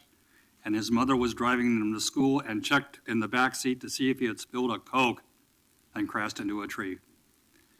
In 2005, my father was getting old. He should have gave up his driver's license. By the way, on that story, my uncle was this irony thing. He was a superintendent for an oil company, which powers the cars. That was his only son. In 2005, my father drove, and he was 77. He should have gave up his license. This is a comment about older drivers. He lost it on the freeway. We hit the barriers. Luckily, there were water things there taking an exit. My son had his seatbelt on. Okay, he lived. And by the way, it was a kinetic impact at 30 miles an hour, just hitting the back seat that killed my cousin. And there's another sign there that I see cars as killing machines and probably the #1 cause of accidental death. And those are just two traumatized stories. By the way, because of the experience of the car wreck in 2005, when my son was 10, he does not drive. Like most high school kids want to get a driver's license. It really turned him off. Thank you very much. I don't drive. Morning. Never had. Yes, my name is Lightning. I represent Lightning Watchdog PDX. I'm really surprised the Bureau Director walked out. She's learning a lot from you, Commissioner Novick. Hopefully she'll keep walking out the back door. It's very important that Bureau Directors, that after they do presentations, also listen to the public, whether they like their ideas or they don't. It's just very important that they do. It's very disrespectful just to walk out and have no consideration for what the public has to say. Now, my issue, and hopefully since Commissioner Novick is here, I'd like to have more studies done on the pedestrian deaths. I'd like to have more studies done to have an understanding that a lot of people have handheld devices this day and age, from the smartphones to all different types of devices. I want a study to look at that very close to see if those are tied into these type of accidents. If we want to look at doing a possible ban on texting while you're walking, having headphones on while you're walking, and get a clear understanding on that, if that does equate to the pedestrian deaths, the numbers increasing in the last couple years, and to try to look at this very close and maybe look at a solution to minimize those type of pedestrian deaths due to handheld devices. Thank you. Thank you. Thanks very much. Those folks that were signed up to speak? That's all I have. I have a motion to accept the report. Second. Roll call, please. Fish? Steve, thanks again for framing the issue, for setting an audacious goal, for leading on this issue. As I said, I think this is potentially going to be one of your most important legacies about educating the public about more rational behavior on the streets, and then coming up with the various legislative and other fixes to make our streets safer. And I thank you for your leadership on this. Aye. Saltzman? Well, thank you for this report, and I look forward to the report of the task force in the fall. I do hope the task force, Mr. Lightning just brought up a good point about should we consider issues around pedestrians in their crosswalks, being able to text or have earbuds. I think some cities have actually started to make that illegal, and I think that's something we need to look at. And I do think that all in all, we need to be more serious about distracted driving. I think we have an ambivalence in our society about it because many of us do it. And I think I think motorists now think it's okay if you're at a stoplight. It's okay to be checking your iPhone for text and messaging. I believe that's still illegal under the law. So I hope, and I've mentioned this to the chief, I've mentioned it to the mayor, to the sergeant, we need to be more aggressive. The violations are so rampant, it's just easy for the pickings. Post somebody at a corner in plain clothes, although the chief says they don't have to be plain clothes. They could be in uniform, and they can still write a lot of tickets. So I hope this task force will really get serious about that, because that's the thing that's on the uptick, distracted driving, and the consequences are terrible. So thank you again, and I look forward to the full report in the fall. Aye. Novick? I really appreciate Leah's and Margie's and the rest of the Bureau's work on this issue. I appreciate the service of all those on the Division Zero Task Force and everybody in Portland who's worked to improve traffic safety for years and years. Really appreciate Commissioner Fish's remarks and the support of the rest of the council. I want to talk for a second about the issue of speed, because as Leah said, it is literally true that speed kills. And sometimes we take actions to reduce, and it's important to note that it's not just the posted speed limit, but the shape of the roadway that affects how fast people actually drive. And sometimes we take actions to reduce speeding, which has the effect for some people of increasing the length of their trips, whether they themselves are speeding or not. I had a conversation yesterday with somebody who was really upset about what we're doing on Foster Road, where we're going from 4 lanes to 2 lanes and a turn lane. And we know that is going to increase the length of some trips by about 3 minutes. And some people are upset about that. And 3 minutes stuck in traffic can seem like a lot. But making that change is going to make it safer, for example, for children at Arleta Elementary School to walk to school. And I think part of the culture change that we've been talking about, and that Commissioner Fish is saying we need to make, is to get people to think differently about steps we're taking to improve traffic safety, and get people to think, for example, that spending an extra 3 minutes on a trip is an investment in the safety of those children at Arleta Elementary School. And I think if you asked people, would you be willing to take 3 minutes a day in order to protect people's lives, I think they would say yes. We just need to get them to think of it that way. Aye. Thank you, Commissioner Novick, for your leadership on this. As one of our citizen communicators said this morning, you are in the business of saving lives in all 3 of your bureaus. I particularly appreciate you bringing this report to us, and especially on page 5, the list of the people's names who were killed on Portland streets in 2015. I do notice that there's one name missing, the motorcyclist who was killed on September 20th of 2015. I tried doing a Google search and I couldn't find it either. I would encourage you, if somebody's watching and who knows the name of that person, to let Commissioner Novick know and to bring a substitute ordinance back on the consent agenda so that we can add that name, because it's important that we remember the names of the people who died on our streets, and almost every traffic crash is preventable. We need to get much more serious about doing that. It's been 81 weeks since Steve Fritz was killed in a traffic crash, and I'm happy to tell the council that the Oregon Transportation Commission has added more funding so that all of the barriers for the Fritz Fairchild Act will be installed before the deadline. They've now allocated $22.3 million as a result of your support to getting that bill passed in the 2015 legislature. So every place on interstate highways throughout Oregon where median crash barriers are necessary, they will be installed as soon as possible. So I feel certain that we can do similar things in Portland that will increase barriers so that people are protected. I note that the mode share of pedestrians who are killed is way more than the mode share of the number of pedestrians, and we need to be careful not to blame the victims in recognizing that it's the vehicles that killed the pedestrians, and that the speed has been noticed is often a factor in that. As I drive down to Ashland every year with my daughter to see plays, and I use the GPS, even though it's quite clear once you've got onto I-5 how you're going to get down to Ashland. It's remarkable to me how long you have to drive at the speed limit to catch up on even a minute on time that you've lost at the beginning after you've been in a traffic backup. 3 minutes is really not that long, and what I've started doing is looking at the clock in my car when I'm stuck in traffic and getting annoyed and realizing, no, actually, I have only been there for 3 minutes. That's not that long in the grand scheme of things. We all need to be sharing the road and being more careful in how we do that on bicycles, in cars, as pedestrians. They're our streets, and we need to be more careful, and we need to do the things that fund the programs, including not only the physical barriers, but the training for police officers, especially now with marijuana.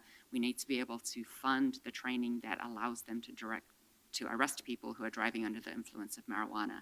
So that's something that I'm going to be talking with the council about over the next few months and working with the police to make sure we have that annual training. Again, thank you so much for bringing this report. It's so important. Aye. Well, thank you, Commissioner Novick and PBOT, and I want to thank Sergeant Vobel for being here, because it does take the classic 3 E's, education, engineering, and enforcement, for us as a city government to have an effect on this crisis. But I think at a different level, first it has to start with our own hearts and minds. Thinking a little bit about this is a public health issue. It was once possible to smoke in this chambers. In fact, members of the city council smoked in this chamber. But it became understood that that's a public health problem and that smoking kills you and you shouldn't do it around other people. Our hearts and our minds changed based on the facts. The facts are here. Leah recounted the dismal factual record of what we lose in our community and in our country every year to traffic fatalities and injuries. So first we have to change our hearts and our minds, and then we have to speak really clearly about the issues at hand. And one way I try to do that is to remind everyone that driving is not a right. It's a privilege. That's why we issue a license.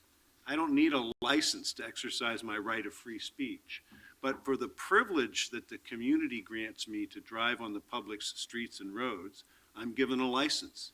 That license can and should be revoked when my behavior on that common space is unacceptable to the community.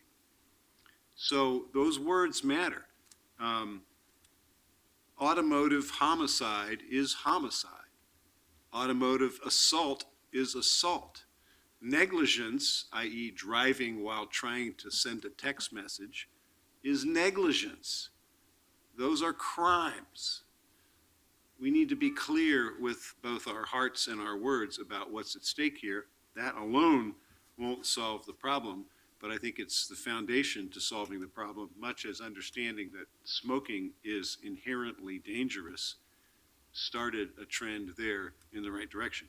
So thank you for your work on this issue. The Police Bureau and I are committed to being effective partners in Vision Zero, and we need 600,000 other partners in the hearts and minds and actions of our neighbors and our friends. Thank you very much. Aye. Okay, now we have a time certain item, and we also have Commissioner Smith here from Multnomah County to talk about our regular agenda items. So I want to suggest that we take the time certain item quickly, 349, and then move directly to item 361. 349, proclaim April 10 through 16, 2016 to be National Public Safety Telecommunicators Week in Portland. Commissioner Novick, would you like to lead off? Actually, Mayor, I think that first I'll ask Lisa Turley and Laura Wolf from BOAC to make a few remarks, and then we'll read the proclamation. All right, come on up. Good morning. Good morning. I'm Lisa Turley, the Director of BOAC. And with me is Laura Wolf, our Senior Management Analyst. And I just want to say that we appreciate your recognition of the efforts of my staff, because my staff is also your staff. They are the first people on the scene of many incidents that go on in this city, medical, fire, and police, and they are dedicated servants to the goal of providing public safety. And Laura's been working really hard this week on tweeting and retweeting a bunch of information about how our Bureau works, and so I'd like her to speak just a little bit about that. Good morning, Laura Wolf, Mayor, Commissioners. First of all, I'd like to thank Commissioner Novick for implementing the idea of tweeting about our the work that we do every day and recognizing the dispatcher that are and having a fun time actually taking pictures, and all of you who've participated in sending out pictures about supporting BOAC and the work that they do, and then getting to retweet them. And also thank you for attending the banquet we had on Sunday evening. Commissioners Novick and Fritz were there. Thank you. Great, thank you. And would you like to read the proclamation, Commissioner? Thank you very much, Lisa and Laura and everybody at BOAC. It's my great honor to be the BOAC Commissioner, and one of the most honorable things I get to do is read this proclamation every year.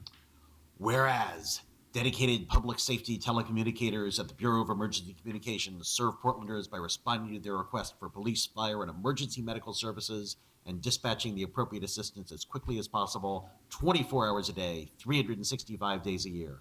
And whereas when an emergency occurs, the rapid response of police officers, firefighters, and paramedics is critical for the protection of life and preservation of property. And whereas professional public safety telecommunicators are a vital link between responders and victims and are often the first contact people have with emergency services. And whereas public safety telecommunicators seek to ensure the safety of police officers, firefighters, and emergency medical personnel by monitoring their activities by radio and providing accurate information obtained from 911 callers. And whereas public safety telecommunicators at the City of Portland's Bureau of Emergency Communications have contributed substantially to the apprehension of criminals, suppression of fires, and life-saving treatment of patients experiencing medical emergencies.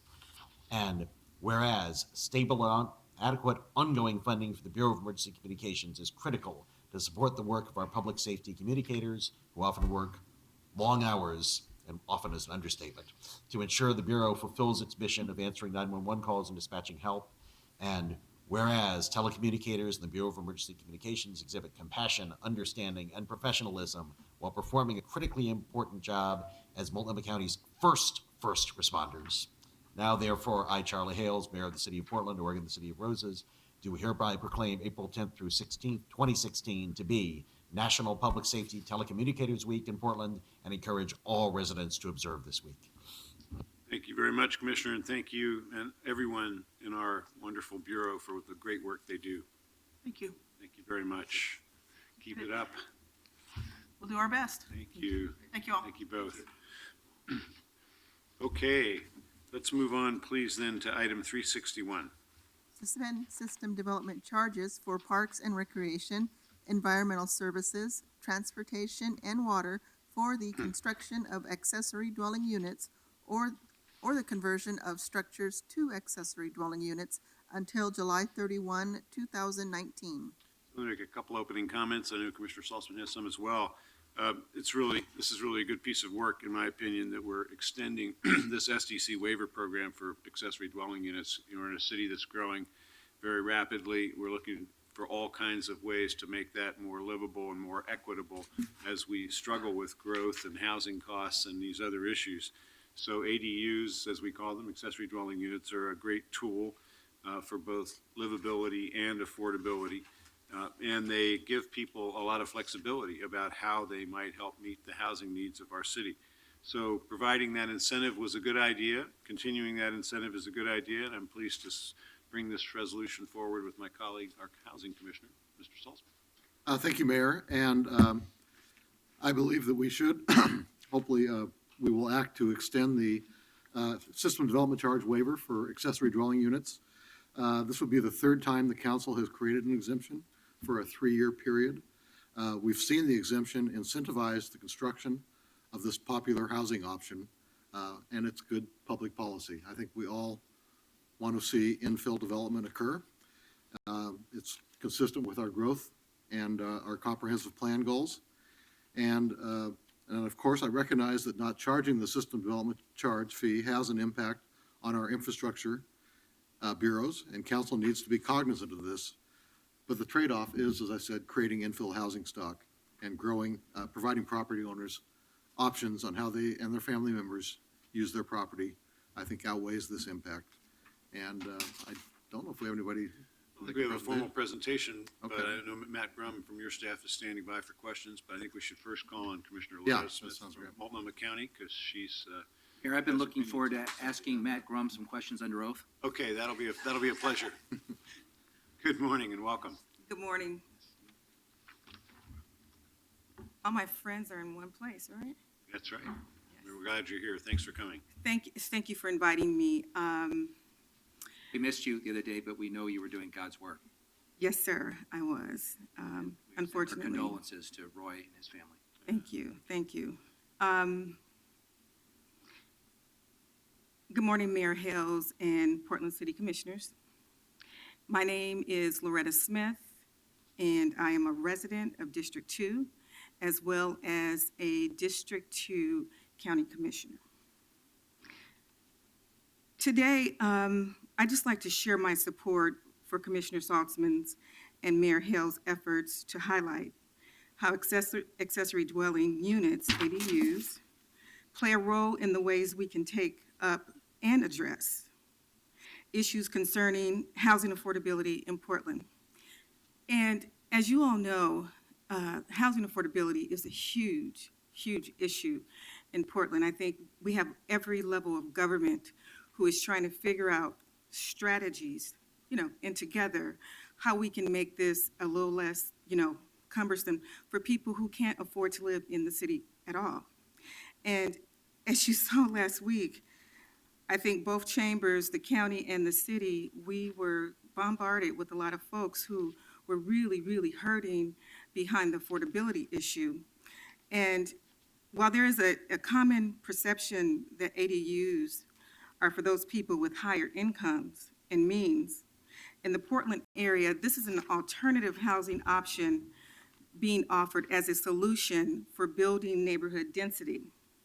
Portland and the surrounding Multnomah County's identity is woven into the fabric of its neighborhoods. And as a longtime resident whose family roots go back to my grandfather, who worked in the Kaiser shipyards back in 1942, I've seen firsthand how this place has developed over time and how the identity of North and Northeast Portland, including historically Black neighborhoods, have changed. And as a county commissioner, I am all too aware of how these same neighborhoods, buildings, ADUs is difficult due to the high costs and impact on homeowners. So I think what you're proposing today is a huge, huge help to make sure that we can do infill and that we're not trying to push out the urban growth boundary. ADUs are an important part of the conversation about neighborhood identity. They represent a way to accommodate community members, their caregivers, and family members. They also benefit homeowners and renters alike. And research has indicated ADUs offer real potential for comparable, affordable rents and living arrangements here in the Portland area. And this resolution being brought forth today, extending the sunset on system development charges on ADUs until 2019, it will alleviate the high costs for construction and development of ADUs. At a time when the cities of Portland, Gresham, Troutdale, Beaverton, and Milwaukee, Oregon, and other regional cities wrestle with the issues of housing affordability and availability and seek to offer ways residents can afford the adequate living spaces, it is very clear to me we must promote strategies that offer a means to an end, and this is one of the strategies.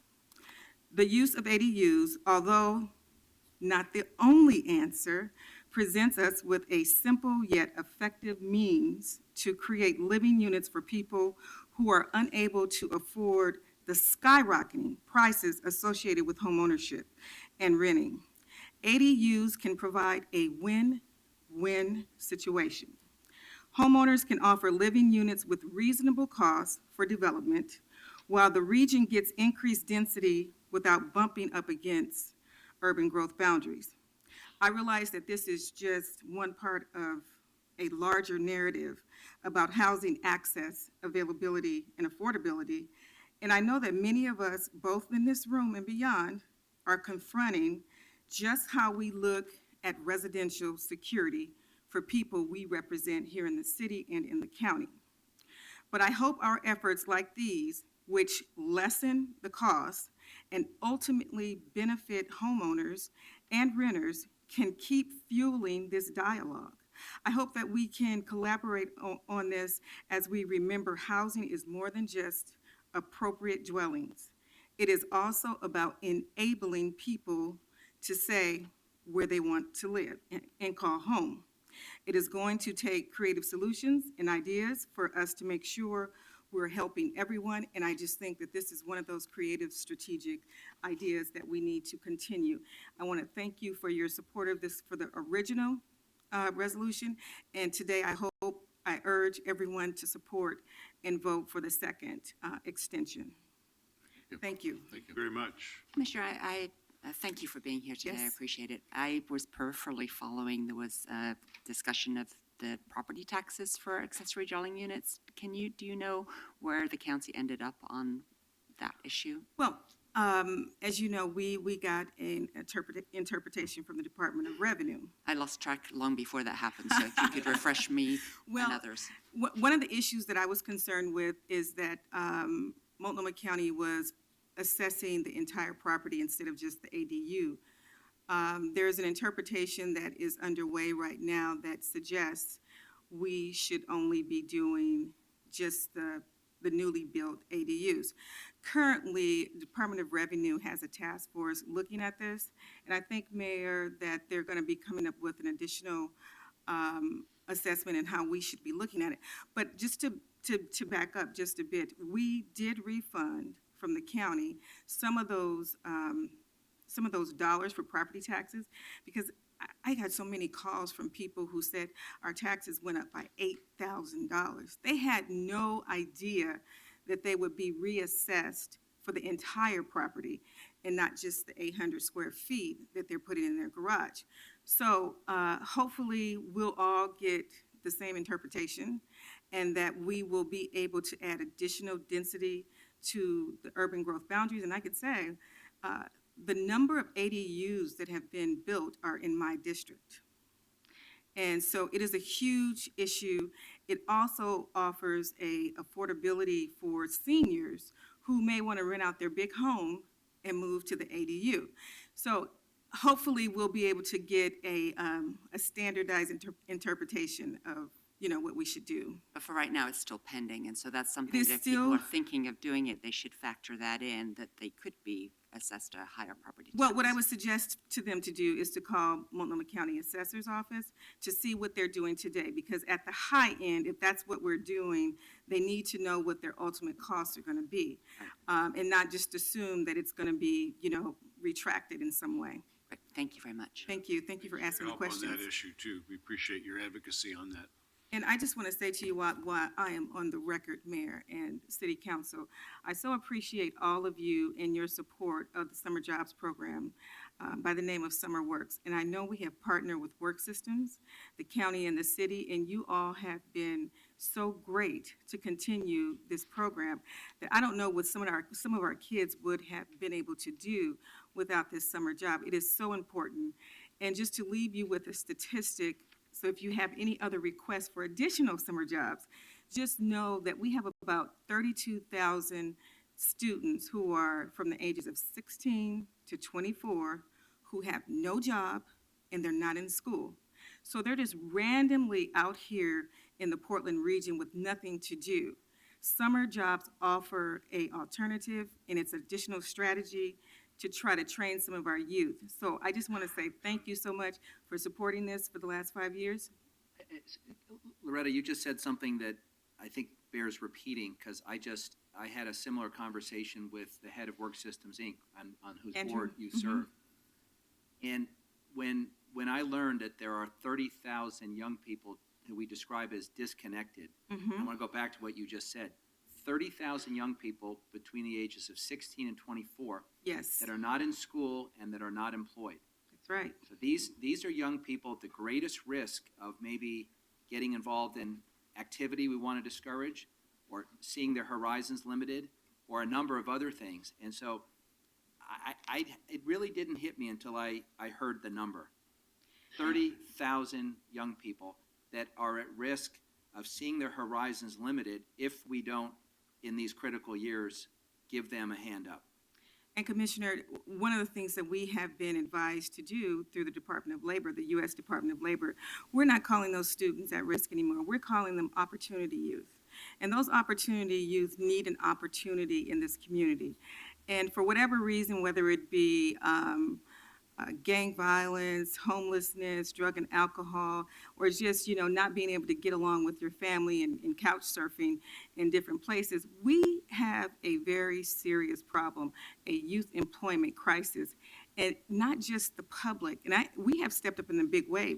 Mayor, 80% of the money that work system uses for summer works is from the public dollar. What we need is the private sector to step up and join our efforts so that we can at least have a couple thousand kids in work. It's not gonna bend the 30,000, but we need to figure out some strategies on how to put those folks back into the queue. So I thank you for your support, and I'm going to thank you in advance for supporting the Summer Works program. Thanks. Thanks very much. Appreciate you being here today. Thank you. So I know we have some folks that are signed up to speak on this item. Let's call them, Are we please. going to have questions first, or you want? We can have questions for Matt first, if you'd like. Come on up. Swear the witness in. I think, I may have some amendments. Okay. so, yeah, one of the reasons we think it's important to have this 3-year window is because there is a chill as a result of the Department of Revenue's interpretation of property tax reassessment. There's been a really chill on ADU development, so we think if this task force does result in a ruling that property owners can rally around and want to go resume their ADU plans, it's probably going to take at least a year for that to happen. So with that, I'll just turn it over to questions for Matt. Questions? Yes, question for the commissioner and Matt. I totally agree that we need to increase density and increase the supply of housing, which improves affordability. But when we allow apartment buildings to be built, that increases density, but we require the developer to pay SDCs. And we have SDC waivers for affordable housing, but we require that the housing actually be affordable. I have two main concerns about a 3-year extension. One is that I don't think that we know how many ADUs are actually going to be used as Airbnbs, to use the one company as a shorthand for short-term rentals. And if they are largely being used for short-term rentals, they aren't actually increasing the housing supply for Portland residents. And second, I think there's no guarantee that ADUs will be affordable. There's nothing to stop people from renting out an ADU for $1,500 a month. So I've talked to Matt about this, and I understand that there are some questions about the logistics and the administrative ability of us to say that we only have the waiver for ADUs that aren't used for as short-term rentals, or that we impose a requirement of affordability. And maybe we can't overcome those logistical problems immediately, but it concerns me to have a 3-year extension without having fully addressed those issues. I'd like to think that there's some way before 3 years we might be able to resolve the administrative and logistical issues and put some parameters on this waiver. Well, thank you, Commissioner. I'm Matt Grum with Commissioner Saltzman's office. Excellent points. First I'll address the infrastructure and the difference between a multifamily apartment building and an ADU. The feeling oftentimes, and I've read this from different advocates, is the infrastructure impact. Oftentimes when an ADU goes in, the same water meter you have can be used for the ADU. You don't build a new parking driveway for the ADU perhaps, whereas obviously a multifamily building has a lot of impacts on the infrastructure. So it's felt that there's a lower impact on those infrastructures, and that's some of the rationale on that. As far as... Excuse me, Yeah. if it was the same water meter, there wouldn't be the water SDC. I've heard that as well, and it depends on how it goes on that thing. Oftentimes there might be I've heard another story where it was a garage that already had a bathroom in it, and they put a sink in, so that yes, the sink would have triggered an SDC, but it wasn't as large. Just the issue of a lower impact on the infrastructure is one of the rationales that I've heard about the SDC waiver. But, I mean, in terms of usage of parks in the transportation system, new people are new people. That's true. That's true. Can I? I just wanted to maybe add on the affordability issue. I mean, we have looked at this issue of, is there a way we could tie the waiver to affordability? And I think Eli Spivak is here somewhere. Probably will want to testify on that. He's put forward some very thought-provoking ideas.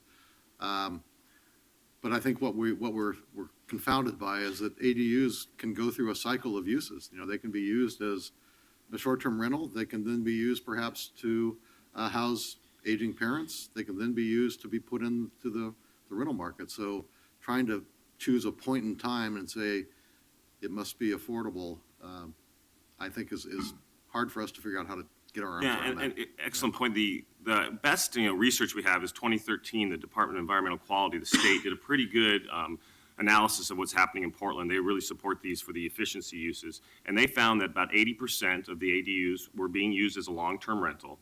But what was even more surprising was 20% of that 80% were actually at zero to much lower amounts of rent, oftentimes zero, not paying any rent for either a child or a grandparent or something. So we believe there is an affordability aspect. Again, it's hard to jump on that number exactly.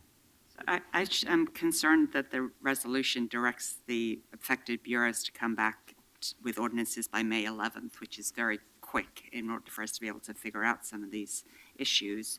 I share the concern about short-term rentals, and I'd like to know more about how, at least initially, if the waiver is for 3 years, there's a possibility that it has to be affordable for 3 years, or that it's not used as a short-term rental for 3 years. What is the average system development charge on it? We've been told that right now for an ADU it's around $17,000 if you add everything up.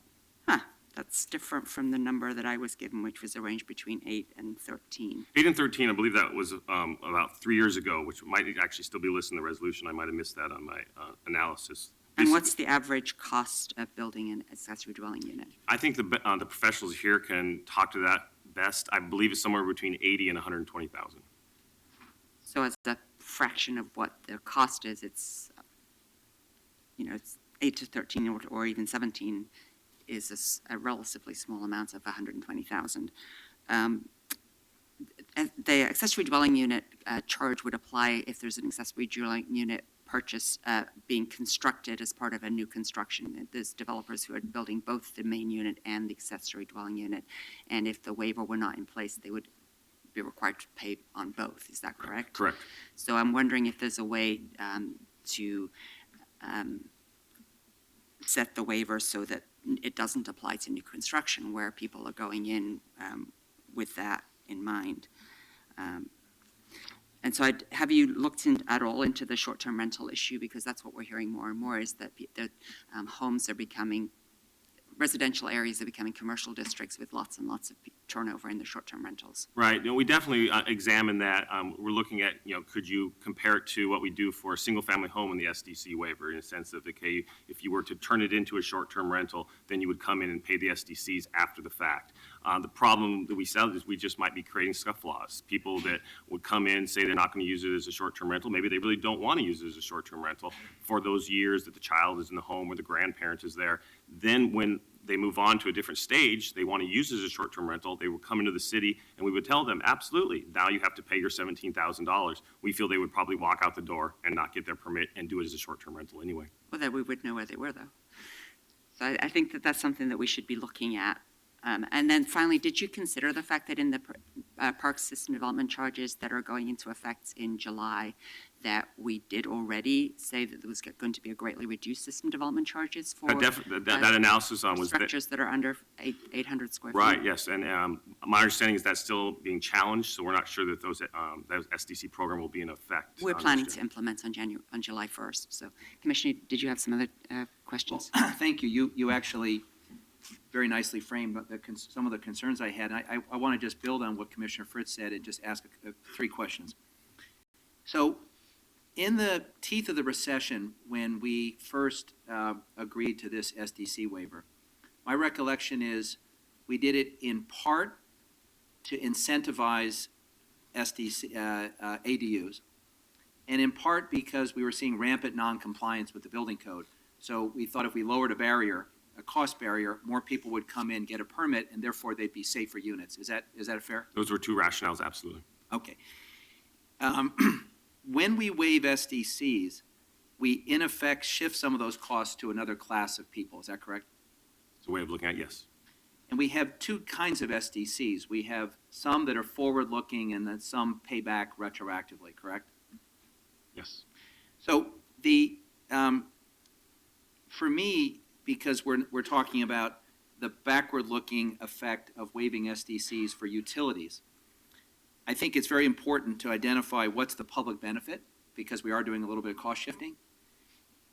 I believe that when we waive SDCs for affordable housing with regulatory agreements, there's a clear public interest that's obtained and it's enforceable.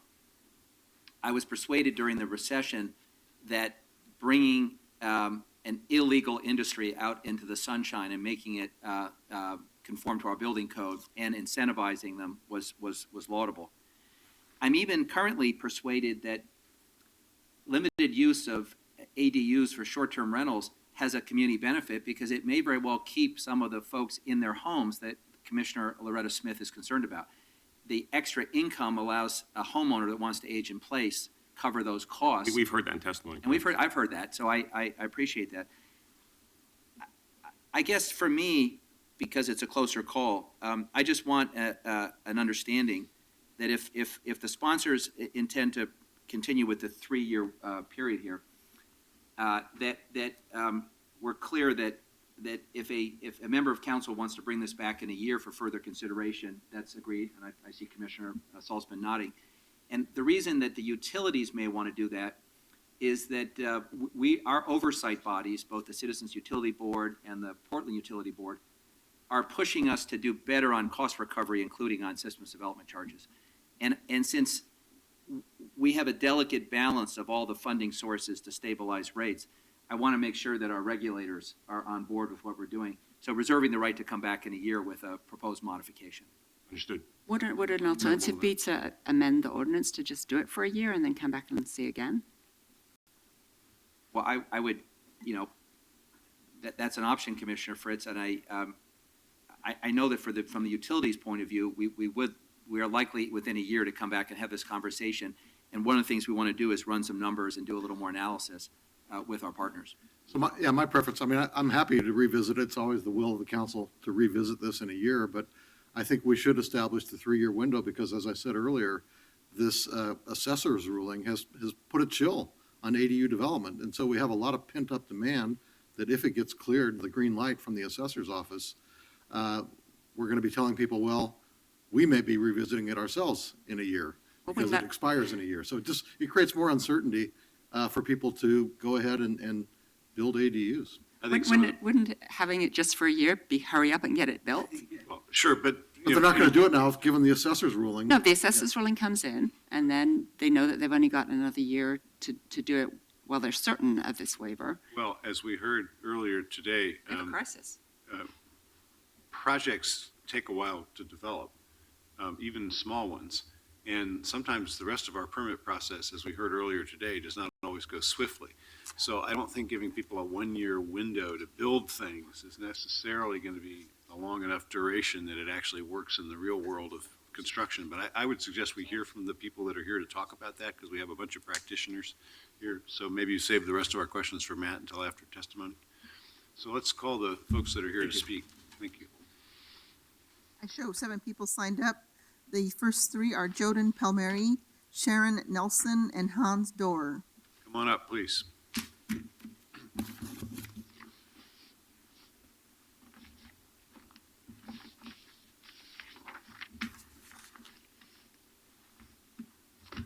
Good morning, welcome. You can go ahead and start while they're getting settled. Okay. Thank you, Mayor Hales and City Commissioner. Commissioners, my name is Jordan Palmieri, and I work in the Green Building Program at the Oregon Department of Environmental Quality. I'm here today to support the SDC extension that you're considering today. DEQ has researched and promoted ADUs in conjunction with the city for the past 5 years. Our research showing the low carbon footprints of small dwellings has led us to support ADUs through zoning codes, building codes, financing, appraisals, tours, and survey research. Our 2013 survey research showed that ADU owners in Portland, Eugene, and Ashland showed that over 80% of these ADU owners are providing long-term housing with their accessory dwelling units. Additionally, the survey demonstrated that approximately 16% are providing free or affordable housing with rents below $500 per month. For Portland ADU owners specifically, we found that the 2 biggest barriers to ADU development are cost and design challenges. Waiving the SDCs may be the most substantial action that council can take to support ADUs. ADU development is driven by homeowners and provides flexible housing in a growing city. Despite the current incentives, ADUs still represent less than 1% of the total housing units in the city. However, single-family zoning dominates the city's land area and represents an important area of growth that homeowners themselves have the control over. Portland is a leader in ADU development, research, and education. A continuation of the waiver will allow these low-impact, homeowner-driven, flexible housing forms to continue to flourish. There was a lot of other things we surveyed about in the survey. I'm happy to answer any other questions about the survey research, including short-term rentals. And thank you so much for the opportunity to comment. Thank you. Do you think there might be an opportunity to resurvey soon? I don't know. I'd have to think about that. It was Worth exploring, just because we could get some more data about this short-term rental issue. Yeah, happy to discuss that with city staff. Good. Thank you very much. Appreciate it. Thank you. Good morning. Who'd like to be next? Please. Morning. My name is Sharon Nelson. I live in an ADU at 2235 Northeast Emerson Street in Northeast Portland that was constructed in 2012 on the property of my daughter, son-in-law, and grandchildren. I moved to Portland in 2012 to be closer to my children and grandchildren after the death of my husband. Being able to build and live in an ADU has provided me with an affordable long-term housing option, stable housing costs and the opportunity to age in place, the opportunity to live intergenerationally with my children and grandchildren, and also maintain my autonomy. The City of Portland ADU permit fee waiver made the construction of the ADU more affordable for my children, saving approximately $11,000. ADUs can provide a long-term housing option that is more affordable than retirement facilities. I am able to maintain my autonomy, yet have loved ones close by for social support and day-to-day living needs. ADUs house 2 households efficiently and affordably on one property. I encourage the city to extend the ADU fee waiver to continue to make ADUs a viable option for affordable long-term housing. Thank you. Thank you very much. Thank you. Good morning. Good morning. My name is Hans Stohr, and I wish to talk to you in support of continuing the fee advantage treatment of ADUs in Portland. I'm 83 years old, and when my wife died 3 years ago, I was looking to move closer to my daughter in Portland. I searched for available options which were very limited in terms of price range and proximity to her residence, and then became aware of the ADU program in Portland, which afforded me affordable ways to meet my needs. My daughter's property lent itself to construction of an ADU, where I now live quite independently, but still am able to avail myself of family support, such as transportation to healthcare providers, etc. And I believe that for many older residents, an affordable ADU is an excellent solution to continue living in our city on our own, but still within reach of support systems, needed support systems. I also believe that our city will gain from continuing to encourage ADUs by fee policy in terms of attracting and retaining senior citizens, which are not a burden but continue to contribute to society. Thank you. Thank you. Thank you very much for coming. Thank you all. Appreciate you being here this morning. Okay, let's call the next 3 people, please. Are David Davis, Joe Robertson, and Janice Thompson. Come on up, please.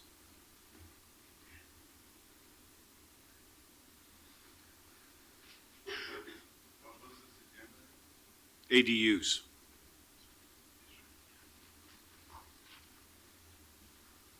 Good morning. Why don't you go ahead and start? Morning. My name's Joe Robertson. I'm owner of Shelter Solutions. I'm a builder. And I've testified in front of this commission a couple of times concerning some ADU issues. I've been building ADUs in the Portland area since the Planning Code amendments of 1998. I wasn't actually going to testify this time. I was going to let my previous customers testify about their experiences until yesterday afternoon someone asked me of the recent ADUs that I built, how many were for the use of the elderly. And so I went back and looked. In the last 2 years, 32 ADUs I've been involved in.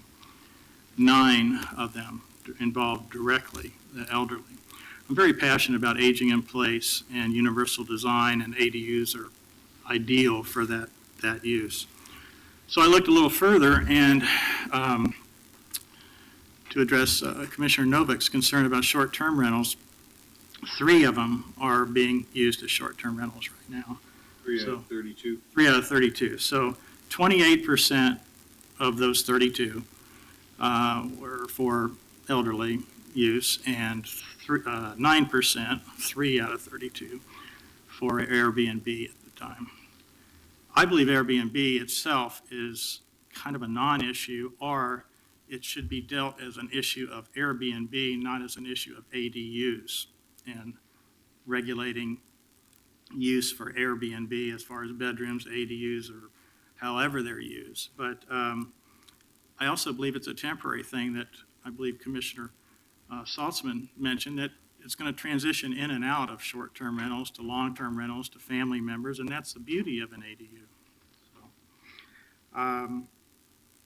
and also to Commissioner Novick's statement about, which is a valid point, that apartment builders do build many units and have to pay SDCs on those many units. Well, ADU builders are individuals. They're individual homeowners. They're not developers. And they've already got a home. They're already paying for utilities, and that's not adding to the infrastructure. So I wanted to make that point. And one other point real quickly. If the fees were in place, and whatever that number is, let's say $17,000, which I believe to be fairly accurate.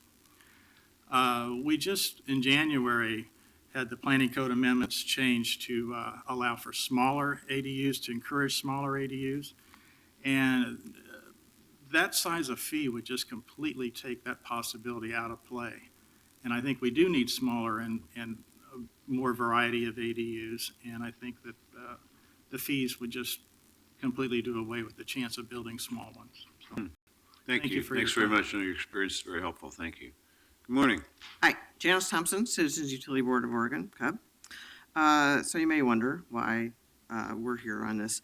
Obviously, CUB monitors matters affecting Portland's public utilities, and the SDC exemption reduces the revenue from those bureaus. However, kind of CUB doesn't not care about, parks and PBOT and whatnot, and certainly with a personal Portland resident hat on, I think it's an issue. So what I want to do, CUB is not inherently opposed to these kinds of exemptions. I want to make that clear up front. But I want to take this opportunity to map out kind of our initial thinking. This is the first time we've kind of been thinking about this, so I want to reserve the right to learn more and come back. But here's what is striking us as 3 important evaluation principles. One is that any SDC exemption should be across the board. You shouldn't apply it just to the utility bureau, shouldn't apply it to, just the parks or PBOT. And that's the case with this situation. That the exemptions need to have a really clear policy goal focusing on a needed and important benefit to the city. And I think the affordable housing issue that's under discussion here kind of meets that criteria.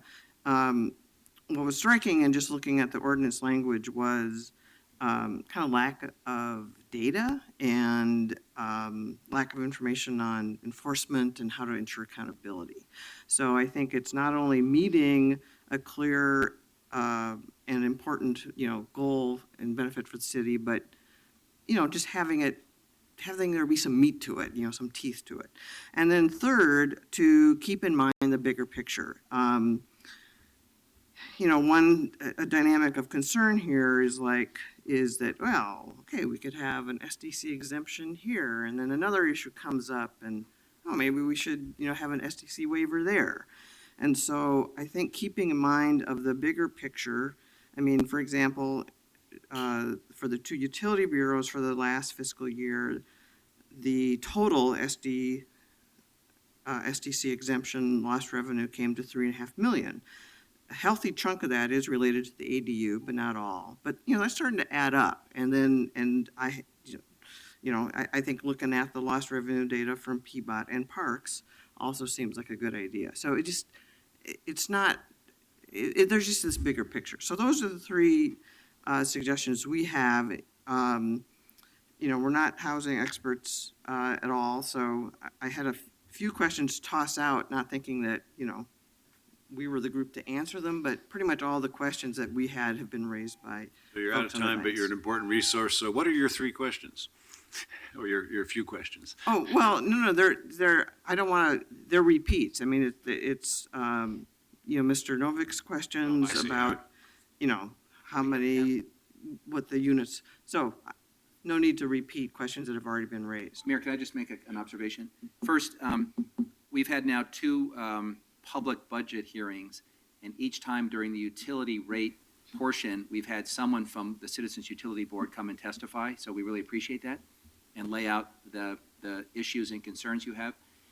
And second, Janice, you've made a number of recommendations in this budget cycle, which the mayor and I are evaluating, and it's my intention over the next year to engage the pub and the cub in a review of systems development charges generally, and at the end of the one-year extension, if this passes, to then come back to council with ideas that our regulators have come up with. So I just want to put that on the record. Yeah, I think this is a tool.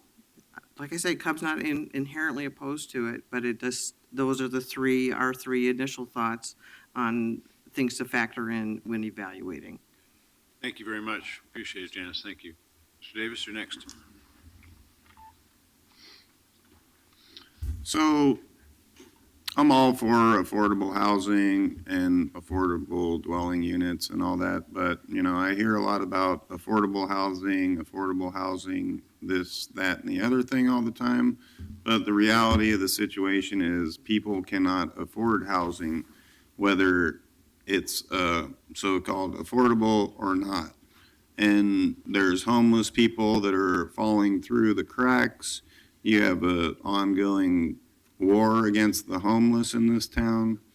There's all these zombie houses you guys are all talking about now. And, that is a good way to actually solve some of the housing problems in this town. But I don't think zombie houses need to be revived by zombie politicians because, it seems like half of you people up there aren't really operating with brains. So, I'm more actually into the concept of the community taking over these zombie houses. And, a lot of people talk bad about squatters. Well, there's actually a lot of squatters that go in and improve neighborhoods.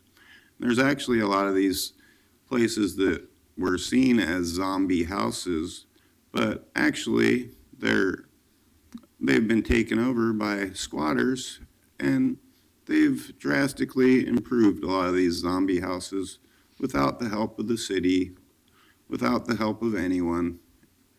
And, you people seem to demonize squatting. Well, I can see how you would demonize someone who actually trashes a place, but there's actually a lot of squatters all around the world that clean up after their mess, that improve buildings.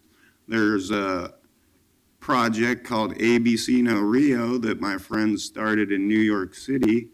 This is back in the 90s, and they took it over from the city, and now they actually own the building. And this was a occupied space that community activists and artists and community members took over and revived on their own. So, you know, I'd like to see you guys move beyond just talking about affordable housing. And when you do talk about affordable housing, actually talk about it being not so affordable for a lot of people. And, you know, until there actually is affordable housing, maybe we can establish some more homeless camps or rest areas or other places. And for a start, we could take over a couple of these zombie houses and turn them into a community resource that actually benefits homeless people. Thank you. And stuff like that, you know? Thanks very much. Okay, let's take the next three folks, please.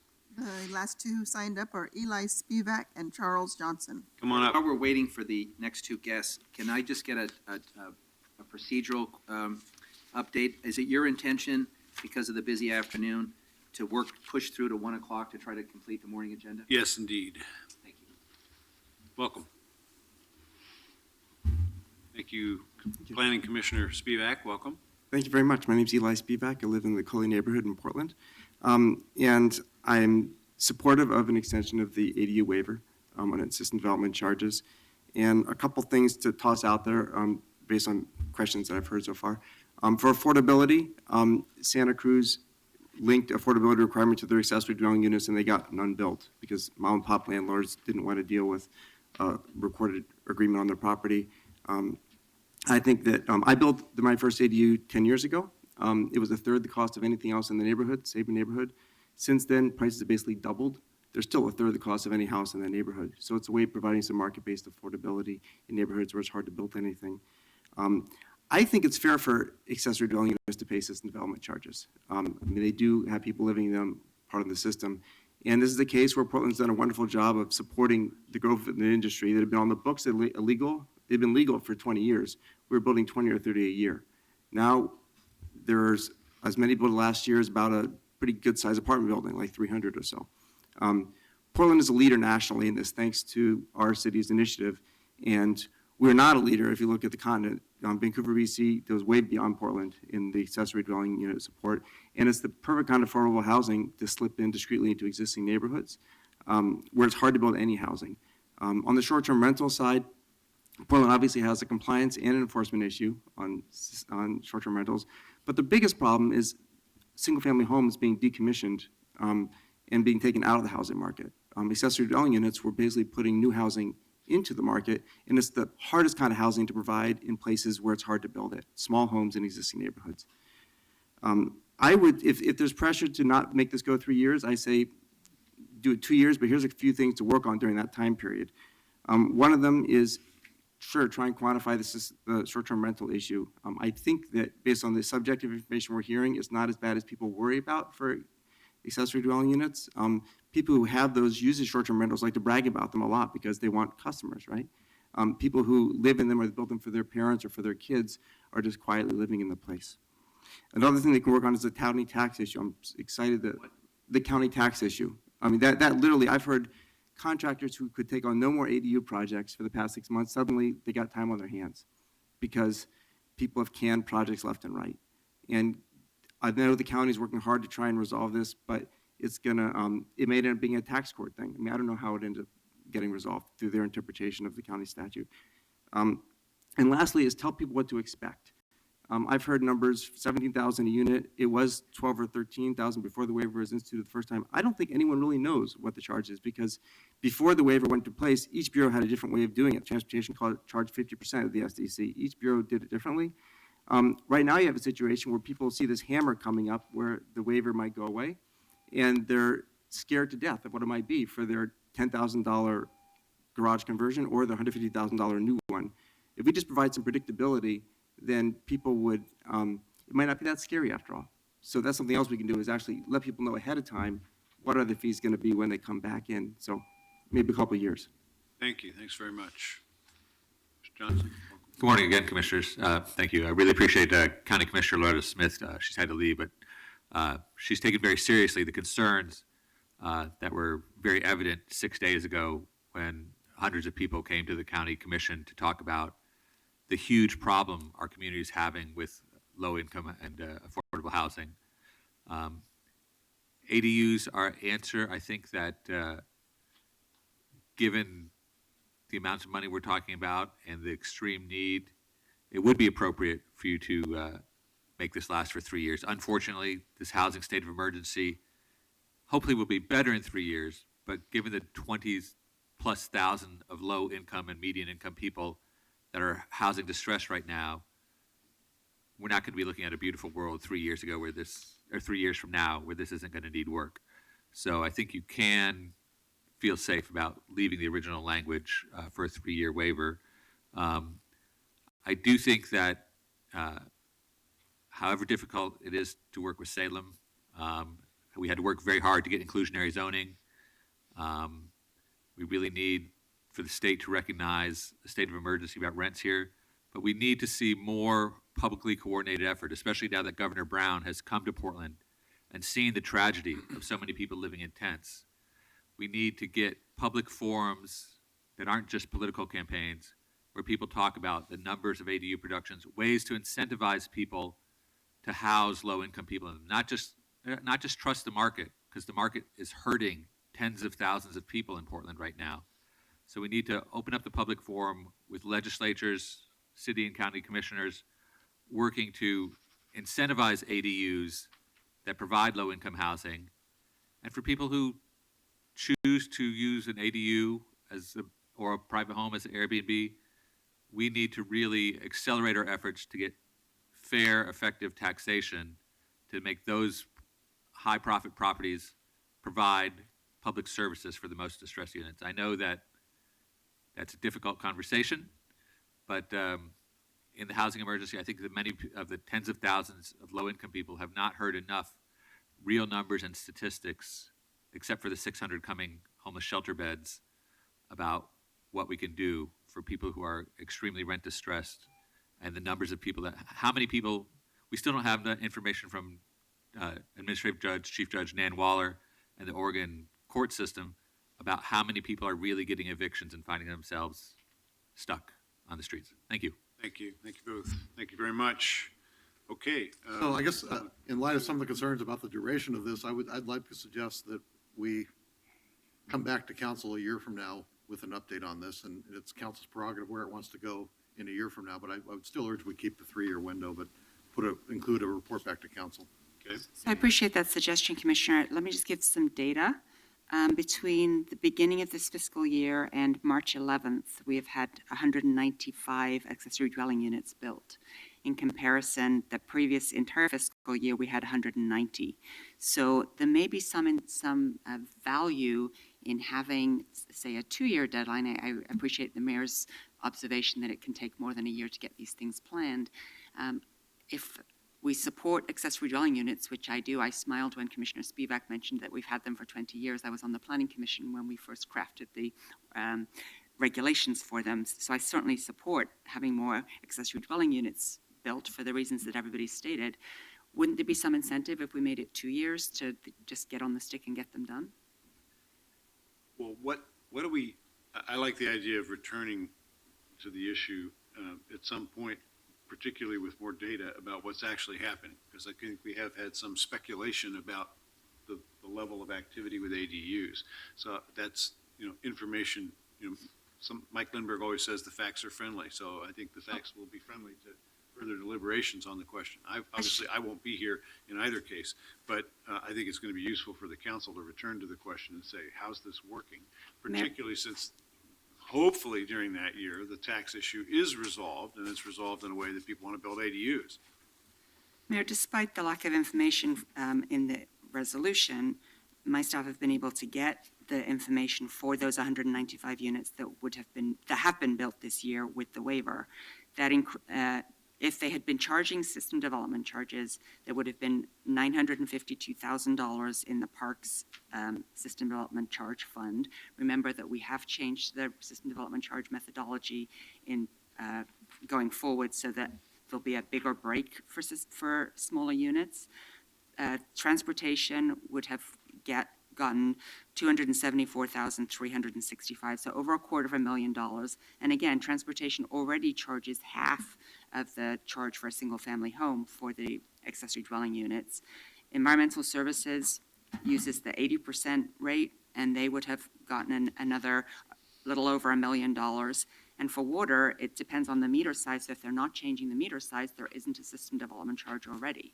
So we've already built into the system incentives. Now, whether there are enough incentives, it seems like the fact that this waiver might expire has been an incentive to get more units built this year than last year.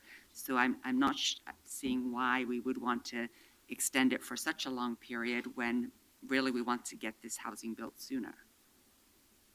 But as I still think we should go with 3 years because I do think there's a chill. As we heard from the gentleman who's doing ADUs, there's a lot of contractors now that aren't doing anything as a result of the chill of the county, I should say the state tax ruling. And as was mentioned, this could go to tax court. And so I think there's an uncertainty out there that we need to at least provide some predictability by saying 3 years, revisit it in a year. Council's free to do whatever it wants in a year on this issue, but at least provide a short-term planning horizon of a 3-year window of predictability. Mr. Fish? Mayor Hales, I have particularly benefited from this discussion and laying out the issues and the testimony, and I am prepared to support the resolution with the friendly amendment that Commissioner Saltzman has proposed. So I don't think, we don't necessarily need to change the text of the resolution here, but it is an understanding that in addition to returning to the council by May 11th with policy and code changes, that there will be a report back to the council in 1 year. Agreed. Okay, so let's, May I just ask a question of the city attorney on that? You referenced code changes. Are there code changes required from the 3 bureaus? Pop quiz, sorry. I'm sorry. I can check with the attorney who covers SDCs. I'm assuming, I think the sense of that I'm is- assuming that yeah. if it expects it to happen with code, rate, ordinance, and policy changes, I've got to assume that the SDCs talk about who's subject to it and to exempt them. I'm assuming there's a code change. I think we've done this twice before, I believe. We extended it. We did it first at the beginning of the recession, then we extended it. And at that time, I wasn't in charge of any of the bureaus, but in order to be able to file on May 2nd, which we would need to do for a May 11th hearing, we would need to have any code changes prepared by next Monday. In order to get them to the city attorneys, they require 2 weeks ahead of time, so that would give my staff in Parks 2 days to prepare this. okay, well, so this is a July 1 effective date. Is there anything magic about May 11th? That was what I was leading up to ask. See if Matt has any light on that. I was able to connect with the bureaus, and if this was passed, this is exactly what they have done before, so it's very easy because they basically just print up the ordinance and file it. And I understand the city attorneys, again, looked at it multiple years, so it's a quick thing. The idea with the May 11th was if there wasn't, obviously, it would be a non-emergency ordinances if there wasn't support on the council, so that would then push it out, obviously, into the June. You could probably go a week or two later, but we definitely wanted to have it, the second reading, the 30-day. Yeah, that is almost a month from now. Okay, so with the understanding that the meaning of that is with any necessary code, rate, ordinance, and policy changes necessary. In other words, if they don't have to do anything but a boilerplate ordinance, that's sufficient, right? Okay. I would really appreciate if we could make it. Is there any reason that we can't make it a week later? All right, let's make it May 18th. So we're going to change May 11th to May 18th. And again, an understanding that this topic is going to return to the council next year. Okay, let's take a vote, please. Actually, sorry. yeah, Commissioner Saltzman, actually, Katie and my staff and Matt were having some discussion about the 3 years, 2 years, 1 year issue. And I think Matt gave some indication that 1 year was unacceptable, 2 years might be feasible. I would actually like to support this, but I'm uncomfortable with 3 years. I mean, are you going to fall on your sword over 3 years, or would you accept an amendment to make it 2 years? I think it should be 3 years because of the reasons I cited. We need some certainty. There's a cloud over it right now. I do think it's going to take 3 years to clear it up.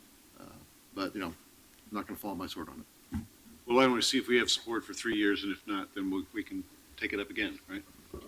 What, Or change it to you 2 could, years. you could informally poll your colleagues, Mayor, so that, I mean, whatever. All right, so maybe someone would like to make a motion for 2 years, and we'll see what happens. So moved. Second. All right, let's take a roll call vote, please, on an amendment for this to have a 2-year effective timeline rather than 3. Roll call, please. Fish. Aye. Saltzman. Aye. Novick. Aye. Fritz. Thank you. With that amendment, I will also be able to support it. Aye. Hales. Aye, made that look easy. We'll vote on the resolution as amended, Were we changing that date, the 11th to the 8th? the 18th. Yes. Correct. That needs to be a motion.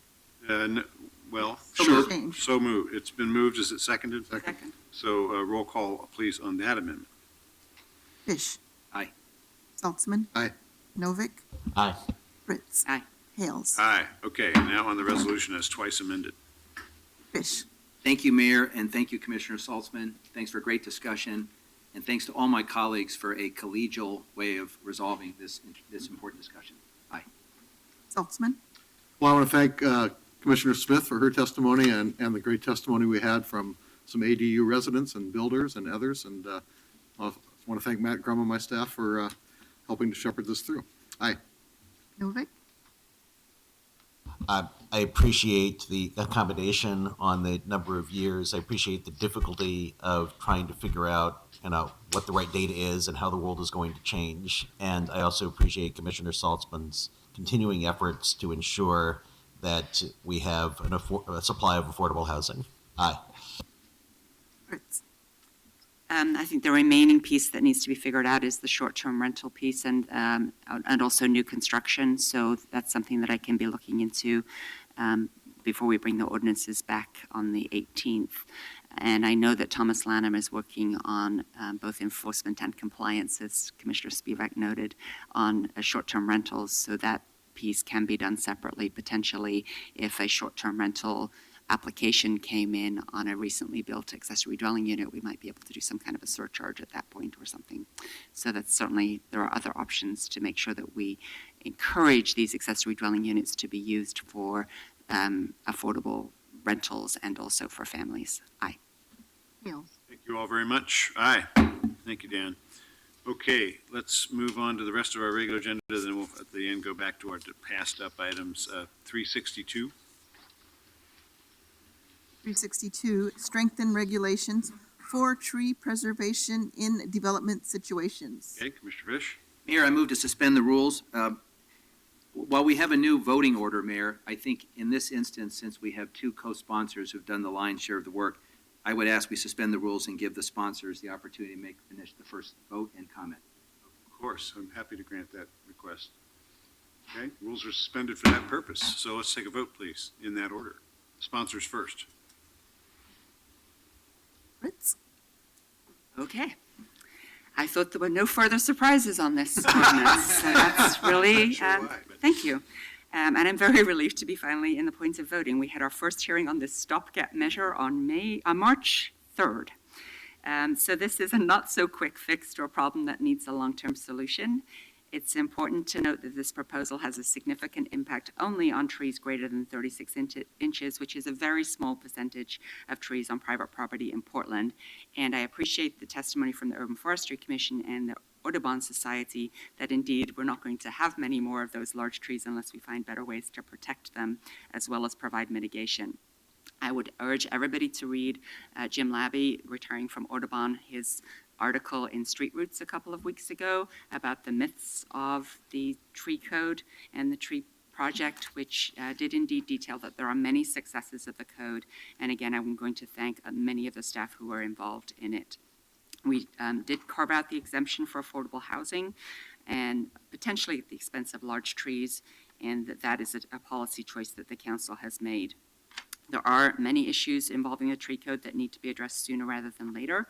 And once again, I ask the mayor and council to prioritize staff time in your bureaus to address these issues in the next fiscal year with the money coming from money within the urban forestry funds.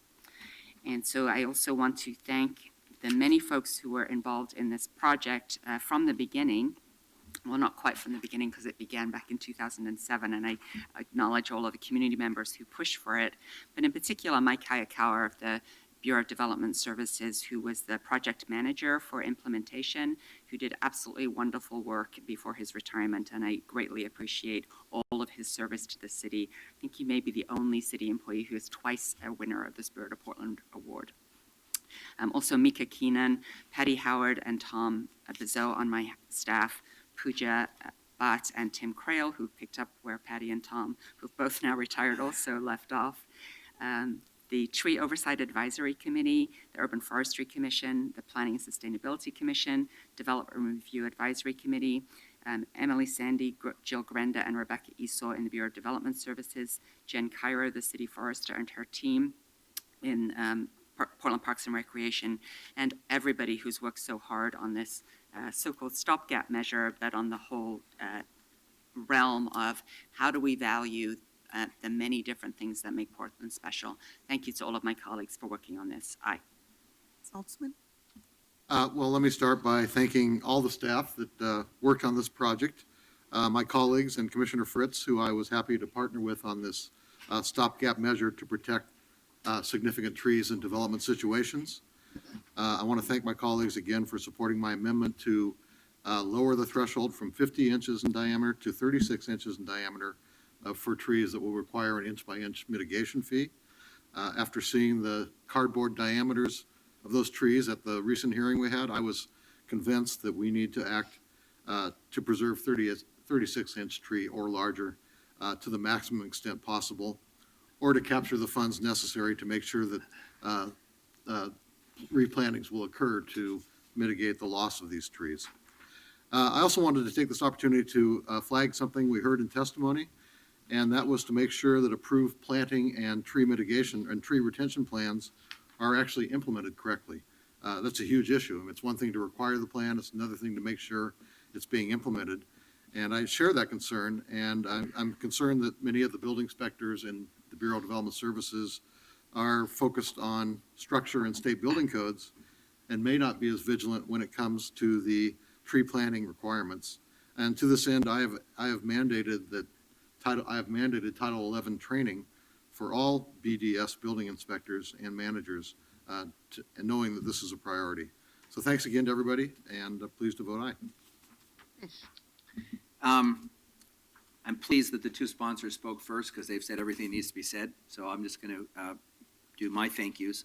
Thanks to Commissioner Fritz and Commissioner Saltzman for taking the lead on this.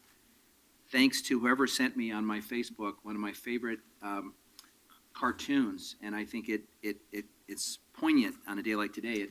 It matches up great cities with great iconic structures. And on Paris, it's the Eiffel Tower.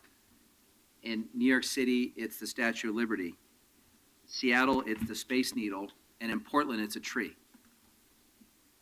And we have a special relationship with trees in this city and a reverence for trees. And a lot of work has been done for a long time in protecting and expanding our tree canopy. And today's stopgap measure is another step in that direction.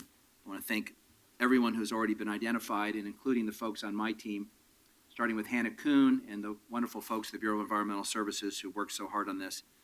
And I'm pleased to support my colleagues today. Aye. Novick?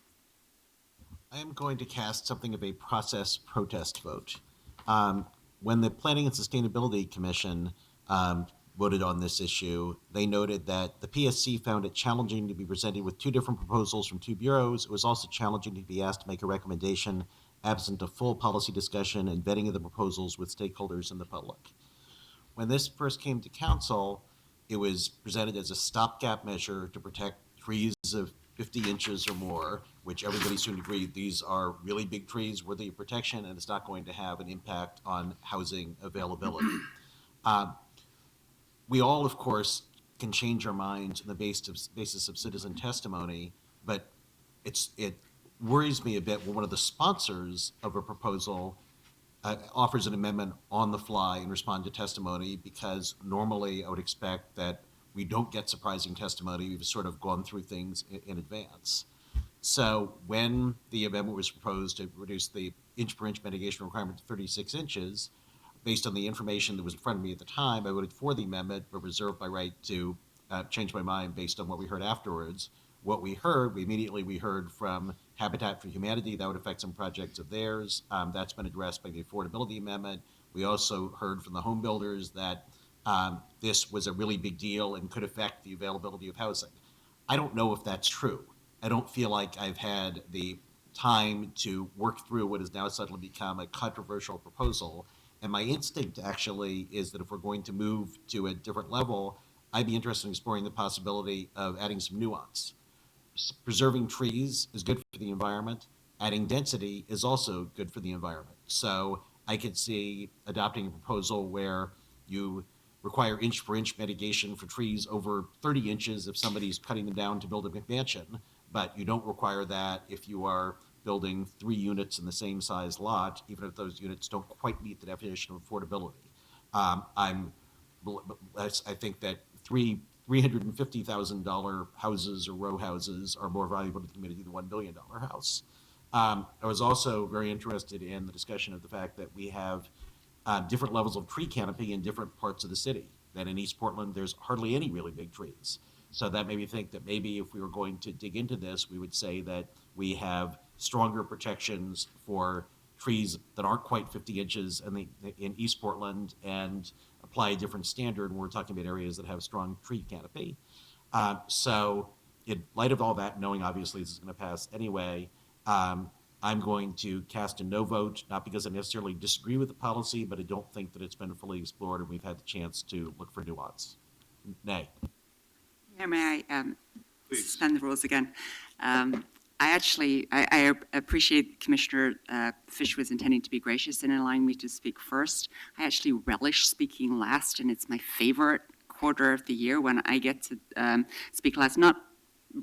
Not because I intend to rebut what Commissioner Novick just said. We can have a discussion about that.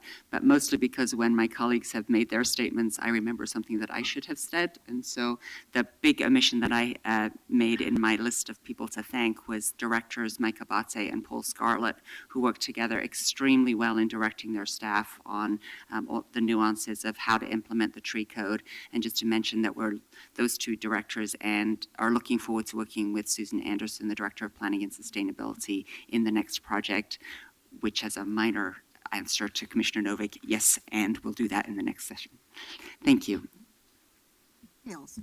Good resolution to a knotty problem. Thank you. Thank you very much. Okay, let's move to the polled items because I think we have staff here standing I've by. got people waiting for pay equity too. Oh, okay, let's do that, Mayor.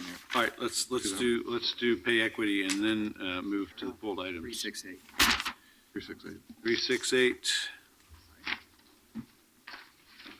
368, direct the Bureau of Human Resources to evaluate existing workforce data and determine whether and how gender impacts types of appointments, pay at appointment, progression through the pay range, and promotional opportunities. Commissioner Saltzman. Thank you, Mayor. Yesterday, April 12th, was Equal Pay Day for women. It symbolizes how far into the year women must work in order to earn what men earned in the previous year. So in other words, average women had to work until April 12th to earn what an average male would have made in all of 2015. If I may just interrupt, it's for white women. For Yeah, no, women I've of color, got it. it's even longer. I've got that. So rather than reading and passing a proclamation and reaffirming our values, which I know we all share here, pay equity, I decided to bring forth a resolution that calls on the Bureau of Human Resources to begin looking at our workforce data that will essentially create a scorecard or baseline for council to look at how the city of Portland is doing in regards to pay equity. As we've heard, women on average in Oregon, white women, earn 82% of what their male counterparts make, which is slightly better than the national pay equity gap. And women of color face an even wider pay gap. And women are less likely to negotiate for pay increases or promotions. And studies show that as more women enter traditionally male-dominated professions, the average pay for the profession actually goes down. The economic effects that pay inequity has on families and communities is profound.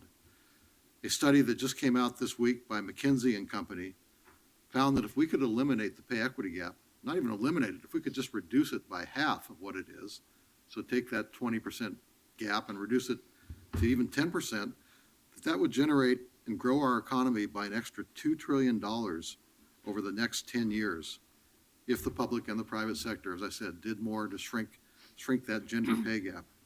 And that figure, as I said, only represents reducing the pay gap by half. So that's a tremendous amount of infusion into our economy. That means women making more, supporting families, and ultimately our community is better off. And so with that, I just wanted to say, I think here at the City of Portland, we are doing a good job, but it's important to start baselining the information to give us the ability to pursue policy initiatives, both in public and potentially private sector as well. So I'm not waiving any particular concerns about what we're doing here at Portland or raising any particular concerns, but to rather reaffirm the importance that we look at this in a systematic manner, as I think BHR is doing a good job of doing. And so we should be reviewing this yearly to ensure that we have a good baseline and perhaps pursue policy initiatives as they may lead. And with that, I want to introduce for the first time before City Council, my staff person, Tia Williams, who will talk a little bit more about this. Anna Canwood and Elizabeth Nunez from BHR are both here to answer questions. Yeah, good morning, Mayor and Commissioners. Tia Williams from Commissioner Saltzman's office. We are extremely excited to bring this resolution to you this morning. As Commissioner Saltzman mentioned, yesterday was National Equal Pay Day for Women, April 12th, which symbolizes how far into the year white women, thank you, Commissioner Fritz, have to work to earn the same wages as their male counterparts earned in the previous year. And we know that women of color have to work even farther into the year to achieve their equal pay. Commissioner Saltzman had tasked me with looking at different pay equity policies being implemented in the public sector around the country. And in that research, we were finding really innovative policies being passed by state and local governments that not only began chipping away at their internal pay gap, but that encouraged pay equity across sectors within their jurisdictions. Before looking any further at how those policies could work for the City of Portland or how we could implement them, we realized that there was little internal pay equity data for the City of Portland that we could point to and no formal way to report such data to Council. Commissioner Saltzman felt it was important as a first step to create that baseline data by asking the Bureau of Human Resources to look at current workforce data and begin to review our pay equity practices. The goal is that this data would act as a scorecard to measure where we are now and then continue to track our progress in the future. We recognize that the City of Portland is already a leader in this area and has done an outstanding job by having policies and procedures in place that protect and promote pay equity. So our intention in bringing this resolution forward is to begin a dialogue about creating a formal mechanism to look at the workforce data. Some of the factors we're interested in looking at are outlined in the resolution, but we hope to gather data about appointments, pay at appointments, promotions, and progression through the pay range to see if there are any notable gender discrepancies. Thank you. I'm, of course, happy to take questions, but I'll turn it over to Anna and Elizabeth. May I be the first to say that was the most impressive debuts we've seen at council? Thank you. Very well done. Thank you. Thank you, Mayor, Commissioners. Anna Canwood, Bureau of Human Resources. I did want to make a few comments and then, of course, be open to questions as well. As Tia mentioned, one of the things that has worked in the city's favor when we're looking at pay equity is we have a written compensation policy adopted by council that talks about how the factors we use to set pay for employees, difficulty, complexity of job. We look at the market. We look at internal equity across our jobs in the city. And we very, very carefully guard that. You've probably had complaints from your bureau directors and managers, as have we, that we carefully analyze requests to change employees' job classes to increase their pay. We apply a duties test. So that policy that council has adopted and the implementation of it now by Elizabeth Nunes, our class comp manager, has really assisted the city in that.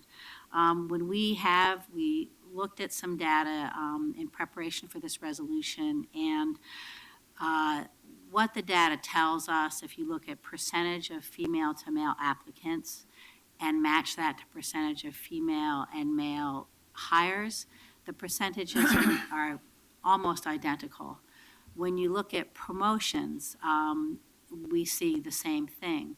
The data Elizabeth had gathered for at Commissioner Fish's request is looked at something for non-represented employees called range penetration. It is a class comp term, but it does mean where the non-represented employees move on our ranges, because as you know, unlike our contracts, which have steps that you move, based on time in class, year 1, year 2, the ranges are more fluid, and employees can be hired in at any point in the range with some approvals needed, and also can move up through the range based on merit pay increases.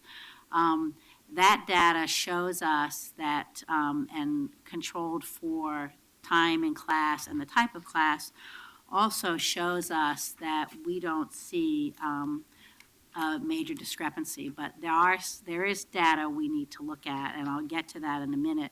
This finding is similar to what Seattle found when they had a consultant look at their data, which was Seattle was paying similarly situated employees similar rates regardless of gender or race ethnicity. And what we did, weren't looking at race and ethnicity.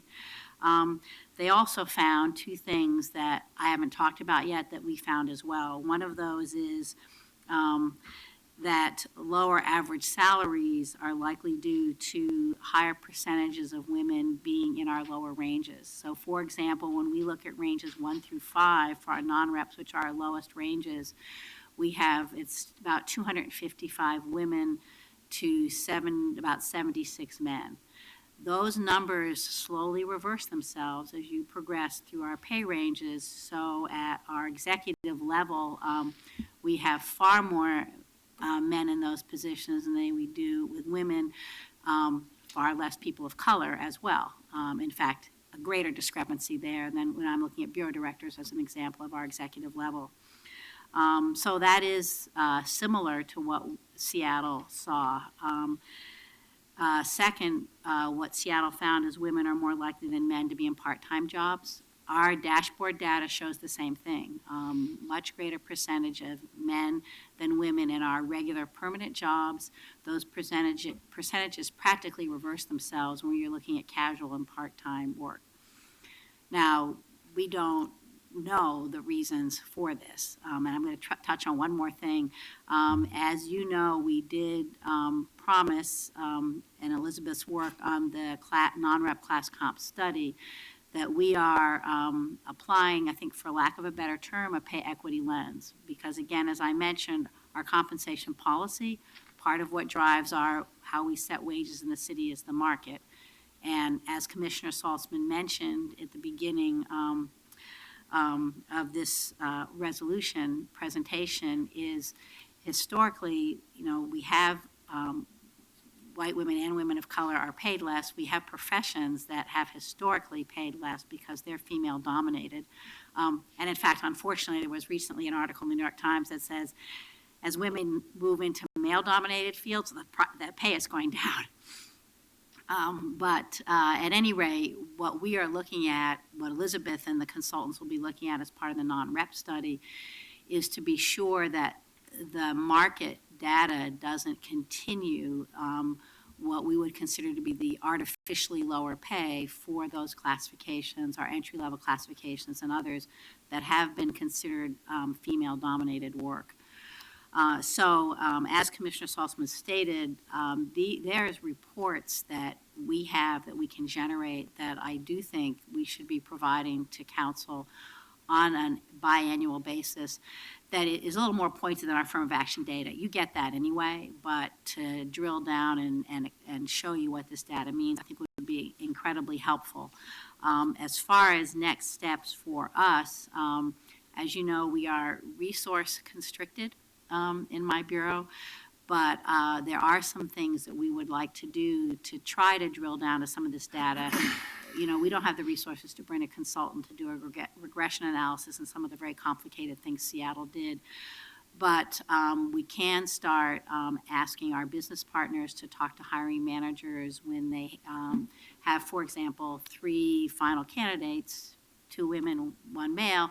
Why did you hire the male? And in fact, Elizabeth's team pushed to do that in a recent recruitment out of BDS, and I happy to say BDS actually, they did look at it, and the manager said, I talked to both women.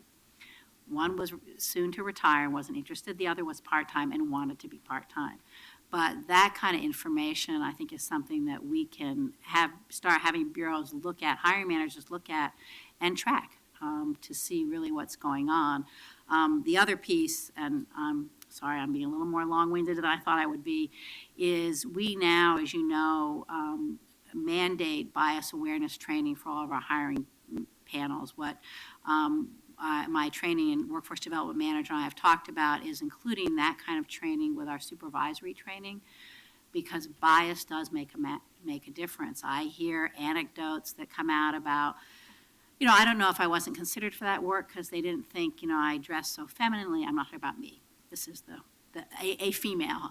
Dressed so femininely, I don't think the manager thought like I could really go out and, work on the line out in the field crew. We hear some stories about that.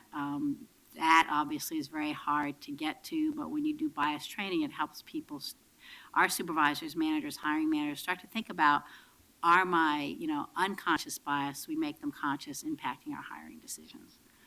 Anna, can I just ask you a question? Because 2 years ago, after Steve and I did the citywide span of control study, we had this conversation about the class comp study for non-represented employees. So can you just, because it's going to be a long day and it's going to get longer, I think, here. Can you just restate what you just said about what you're already doing as part of that class comp study to address pay equity?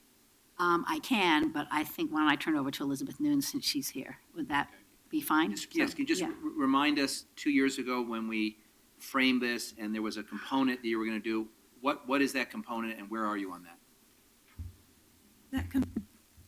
That component is actually looking at all the work that all employees do. So we had everyone fill out a position description form, which was not enjoyable to most people, but what it did was break down everybody's work into duties, responsibilities from their perspective, because they're the experts on the work. And so we're using those position descriptions to describe classifications of work. So instead of having a manager somewhere say, okay, this is what I think people are doing, we're going to the employees. So each one of them is telling us, this is the actual work I do. And that's going to be the basis to create the broader classifications. And then those broader classifications are going to be used to go out to market, as well as look internally to compare across different avenues of work, the actual duties that people are doing, to figure out what it's worth, what it should cost, what we should price it at. And so that makes it an even playing field. And as far as where we are right now, about halfway through. We should be delivering recommendations to you next year. So as a follow-up to that, and I know as one of our 9 of 26 bureau directors who's female, that you've been working on this issue for a long time, and indeed, as Commissioner Fish noted, the council funded the class comp study. Is there anything in this ordinance that is in addition to what you're already doing? Yes, yes, it is. I think what we would do in addition, based on the resolution, is, the 2 things I've talked about. I think asking the HR business partners who work with the hiring managers to ask those questions in terms of the rationale for hiring the one candidate versus others when we're looking at, and it would be, I know this is focused on gender, of course, but we have similar concerns around people of color. Second, expand our training, but third, provide you counsel with data on a regular basis, which I think would be really helpful. As I said, you've been getting affirmative action data, but I think that's a little bit overwhelming because it's so detailed, and we can do something, take that so it's the concept, the data will be much easier to read. You won't have to go through line by line by line. You've seen them. It's, literally, I think, almost 100 pages of information to go through, but I think our commitment would be provide that on a bi-yearly basis. You can look at trends and then decide what else you'd like to see us do. And you can do that within existing resources. That we can do within existing resources. And yes. without detracting from the work on race and disability. Yes. Thank you. Yes, we can. Okay, other questions for the team? Thank you very much. Anyone want to speak on this item? David Davis signed up, but he may have left. Need to be here? Okay, then let's take a vote, please, on the resolution. Fish? Thank you, Commissioner Salzman, for shining a light on this issue and bringing this forward. Thank you to our outstanding team members, and I look forward to collaborating in the look and the design of this annual report card, because I think it will be helpful. Aye. Saltzman? Well, I want to thank Tia Williams and my staff, Anna Canwit, Elizabeth Nunez, for all their help in helping to put together this resolution and to really identify a tangible product that will come out of this, which is the scorecard or baseline under which we can then really see how we're doing and, against that, evaluate any policy options the council may wish to pursue. And there may be some options. There's some interesting things going on, as we know, in other cities and states. So we'll see where things lead us. But appreciate all your work and pleased to vote aye. Novik? I really appreciate Commissioner Saltzman's leadership in this, and Tia and Anna and Elizabeth, your work. I'm old enough to remember a time when we thought that all the great inequities in society would have to be resolved by, at the latest 1988. So this is one of a number of areas, but a very important one where it's kind of embarrassing that it's 2016 and we're still where we are. But I'm proud to be part of a city that is trying to figure out, at least in our own ranks, what we can do to improve. Aye. Well, thanks, Tia, for your work on this, and thanks to Director Canwit for your ongoing work and leadership within the Bureau and looking at multiple aspects of training, hiring, and reporting. So I'm glad that we're going to be getting this biannual report. I also remind the council that we did hear testimony in our budget forums from AFSCME about the police record specialists who get paid at less than their counterparts, and many of them are women. So that's another aspect of what we can do right here and now, including right here and now hiring within our bureaus.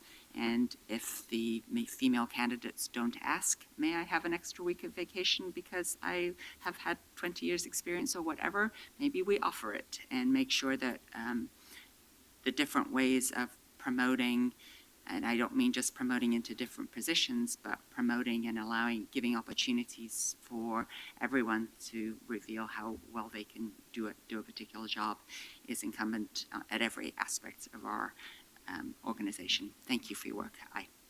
Seems like there may be a march of progress here in Portland where we start things like domestic partners agreements or ban the box. If not start, at least be in the vanguard. In this case, I'm glad we're part of this movement. Thank you, Tia, for making us part of this movement. Look forward to more work for all of us on this very important justice issue. Thank you. Aye. Okay, I think we need to go back to our poll items because we also have people standing by on those, and then we'll try to demolish the rest of the calendar in time for a 1 o'clock break. So let's take item 351, please. Pay claim of Severo Gonzalez in the sum of $25,000 involving the mayor's office. Someone want to speak on this item? Mr. Walsh requested.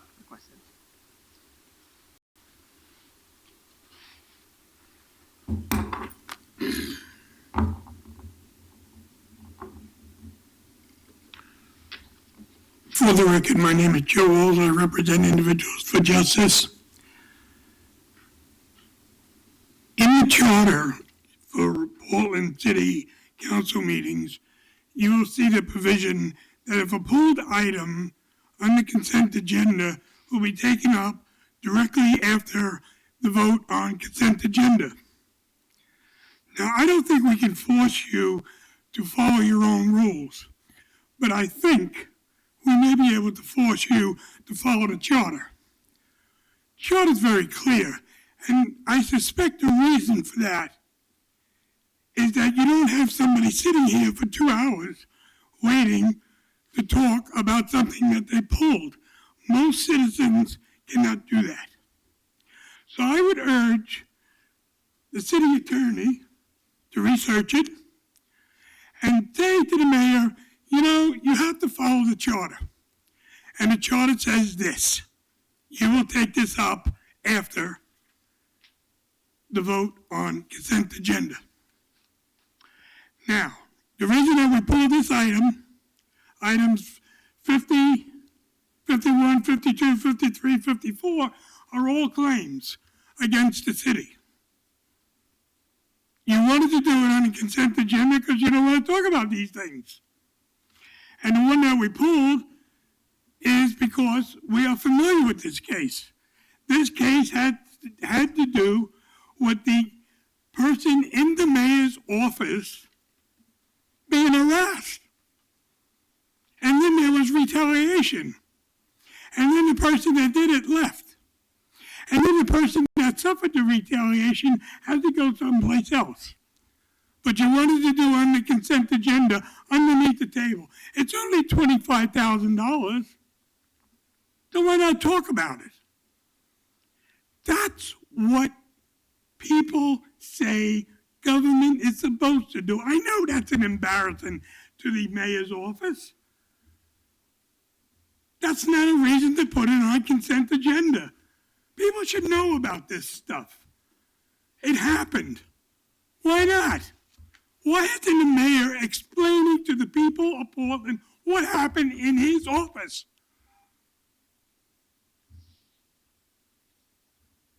He doesn't even have the courage to sit there and listen to this because he knew this is embarrassing and this is terrible. We don't harass people around here, do we? Is that policy for the rest of the three of you that remain? Is that policy? And then retaliate? Is that policy? I don't think so. I kind of like some of you. Thank I you. don't trust you, but I like you. Thank you, Mr. Walsh. Colleagues, this is an emergency, so we need to, Yes, get them back in here so they can vote on this crap. so we now have. Hey, Novik. And colleagues, before we vote on this, I just want to acknowledge that according to the ordinance, there is a lawsuit that has been filed. It makes a number of allegations. The Equal Employment Opportunity Commission has ruled and found no violations of law. So what is before us is an assessment by our risk management folks, that in resolving this case now, rather than incurring the costs of proceeding to lawsuit, there's a benefit to taxpayers. And I just want to make clear that whatever people's view of the merits, there is a pending lawsuit and no finding. And I think we have to be clear about not prejudging matters before there are actual findings of law and fact. But in this instance, we've been advised that it will save taxpayers money if we resolve it at an early stage. And so I will support this. What happened? Excuse me, sir, we're going to I will proceed. further, I appreciate your comment. I will further note that any one of the 5 claimants on the consent agenda had the right to pull it to the regular agenda. The fact that none of them did might indicate to me that perhaps those persons would prefer that their personal business not be discussed in a public hearing. I would think so. Okay, let's take a vote, please. Roll call. Fish. Aye. Saltzman. Aye. Novick. Aye. Fritz. Aye. Hale. Aye. Okay, what's the other items? Sir, you go where you want. Let's take the other pulled item, which is 358, please. Authorize contract with David Paul Rosen and Associates for $169,025 On up. for services of support of the development of a comprehensive inclusionary housing program structure for the city. Okay. So, yeah, I'll take it. Dan, you had a request here. Yeah, this was requested to be pulled. We're happy to, it's real brief. We have a contract with David Paul Rosen and Associates. They were under contract to look at a linkage fee for supporting more affordable housing. And in the meantime, the legislature thankfully lifted the preemption on inclusionary zoning. And so we wish to amend the scope of work with David Paul Rosen and Associates to include their work on helping us to implement the inclusionary housing program that we have underway. And I should say, David Rosen's Associates has a stellar track record. They've worked with over 40 communities throughout the country on doing things like linkage fees, inclusionary housing policies, and I believe their methodologies have been affirmed 3 times now by the U.S. Supreme Court. So I think we have a great consultant team on board, and they're being managed by our most capable Matthew Shabold, if you have any further questions. All right, questions for Matthew? Maybe not. All right, thank you very much. Anyone want to speak on this item? If not, let's take a vote, please. Fish. Aye. Saltzman. Aye. Novick. I really appreciate this being off the consent agenda, actually, because I think it's important to let people know this is a really important issue, and Commissioner Saltzman and his team are going about developing proposals in a deliberate way with the best advice. So I'm glad that this was pulled off consent, and I'm happy to vote aye.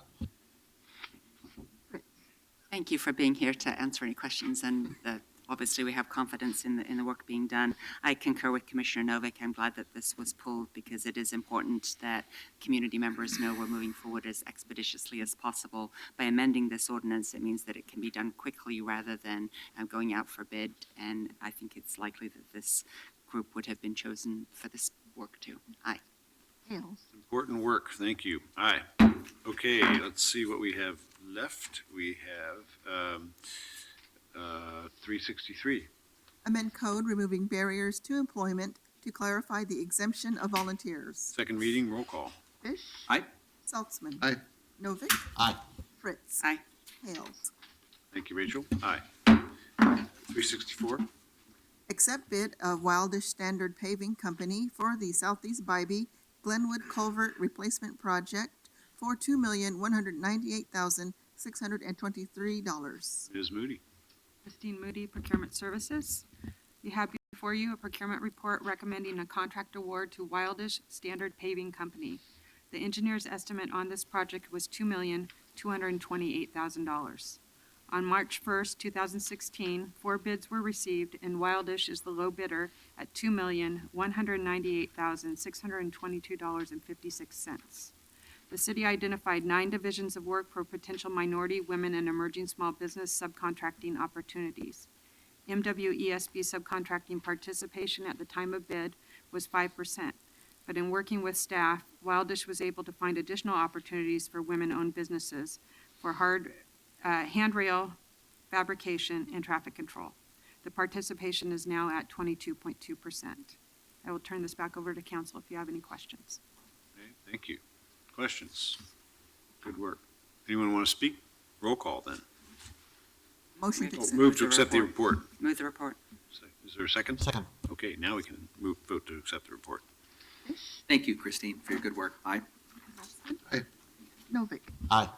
Fritz. Thank you, Ms. Moody, for your ongoing efforts to increase the percentage of minority and women's businesses participating. It's still very low, and again, the council needs to address this sooner rather than later. Aye. Hales. Aye. 365. Authorize a grant agreement with Elders in Action for the arts education and access income tax outreach in an amount not to exceed $25,000. Second reading vote, please. Fish. Aye. Saltzman. Aye. Novick. Aye.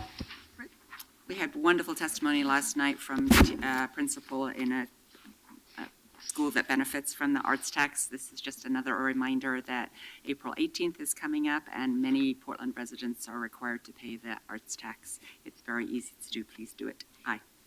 Hales. Aye. 366. Authorize contract with Black and Veatch Corporation to provide engineering services for the Tryon Creek Wastewater Treatment Plant Influent Pump Station, Headworks, Primary Clarifier, and Odor Control Improvements Project not to exceed $6,687,914. Mr. Fish. Mayor, we've saved some of the best for last today. Environmental Services owns and operates a wastewater treatment plant in Lake Oswego called the Tryon Creek Wastewater Treatment Plant. In 2004, the Bureau completed a facilities plan that recommends several several improvements and equipment upgrades. This ordinance would approve an agreement with Black and Veatch to provide engineering services for for those upgrades. Scott Gibson and Jim Brown are here from the Bureau of Environmental Services to give you a brief overview. Gentlemen? Thank you. Good afternoon. Good morning, Mr. Mayor, City Council. As the Commissioner said, my name is Scott Gibson, and we have another debutante today. With me is James Jim Brown. James Brown, the hardest working man in wastewater, and he is our project manager and engineer for this effort. And we have a very short presentation, as the Commissioner said, and I'll run through it. The first thing to note is that we do own this smaller wastewater treatment plant in the city of Lake Oswego. Here's an aerial view with the river beyond. It was constructed in 1964, and its last major expansion was in '76. So it's 52 years old now. The last major work on it was 40 years ago, and the last time we spent any significant money was in 2004. So this plant is due for an overhaul and to bring it up so it can meet all its requirements for environmental protection on the Willamette River. I'd like to just show you basically the service area for the wastewater treatment plant, and note that there are about 15,000 City of Portland residents served by the plant, another 2,900 that are in the Dunthorpe Riverdale sewer district, and they pay through an agreement for us to maintain their sewer system. And also Lake Oswego has 32,000 residents that contribute to it. And this plant, when it was constructed, we have an agreement with Lake Oswego and other partners in order to manage the costs and to share the costs, and so that's a part of paying for this effort. I'll turn it over to Jim, and he can talk about the work that he has going forward. Good afternoon, Mayor and Commissioners. The project that we're here today for was it was the first project identified in the 2014 Facilities Plan Update. The Facilities Plan was an engineering planning document completed to identify those capital projects needed to ensure that the Tryon Creek Wastewater Treatment Plant continues to meet levels of service for protecting the environment and as a good neighbor through the planning period, which was through 2040. This plan was developed with advice of a Citizens Advisory Committee that included ratepayers from both City of Portland and City of Lake Oswego. And the planning effort was overseen by a steering committee or a oversight committee that consisted of the BES director, BES commissioner in charge, city manager of Lake Oswego, and council members from Lake Oswego. As I said, the Headworks Improvements Project, we've truncated the name since the slide has been made, includes an influent pump station, primary clarifiers. The existing headworks is an open-air headworks. It was originally constructed in 1976 with that expansion and has seen no improvement since 1994. The flow to the Tryon Creek Wastewater Treatment Plant is heavily influenced by the weather, and both the Lake Oswego and the Portland collection systems suffer from a lot of infiltration and inflow from leaking manholes, leaking pipelines, and illegal sewer connections. As a result of those, the peak flows experienced by the plant, and most recently at the beginning of December 2015, those flows have exceeded the capacity of the plant to deal with them. So this project, by increasing the hydraulic capacity of the headworks and the influent pump station, will help address those issues. The project will require procurement of new land adjacent to the existing wastewater treatment plant that's currently owned by Public Storage. Next slide. The current project estimate to complete is $49 million. Now, this estimate is an American Association of Cost Engineers Level 5, Class 5 estimate. That's minus 50% plus 100%. But it is our best estimate of the cost to complete. There are still a large number of risks associated with the project, both on the permitting and the site conditions are currently unknown regarding what is underground there. The project schedule will extend through to completion of construction in 2021. And on to the next. So what we're here today for is the approval of the professional services contract for design of the project. Following the PTE selection procedures, we've received 3 proposals from firms, and Black & Veatch Corporation was selected by the selection committee based on evaluation of those written proposals. And the negotiated contract amount is $6.687914 million.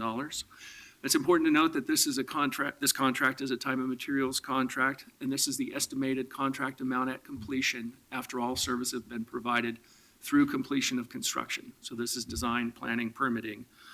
The initial proposal on the contract amount was $8.3 million, and it's been negotiated to its current value. And that process, we have taken certain contingency and risk items out of the contract.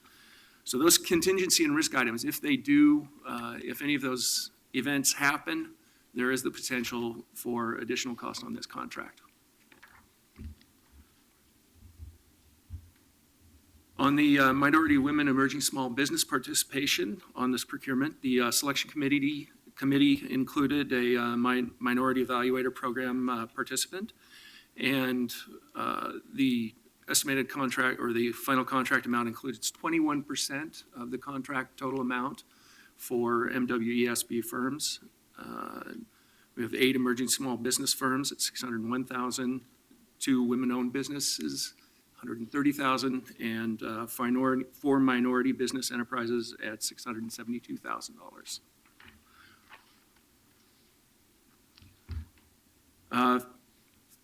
Future actions, both council actions and public involvement on the project. We will be coming back for an ordinance to authorize the acquisition of the property adjacent to the plant. That property is located within the city limits of Lake Oswego. We will also be returning for an authorization ordinance authorizing the construction contract. On the public involvement side, we are going to establish a citizens advisory committee for projects, future projects, both this project and upcoming projects for the Tryon Creek Wastewater Treatment Plant. There is a lengthy and extensive public involvement outreach process in the conditional use permit process for the city of Lake Oswego. So our recommendation is for authorization of the PT agreement with Black & Veatch Corporation for the contract amount of $6,687,914,000. Thank you very much. May I just say in advance of whether we have the votes or not, that's a terrific PowerPoint.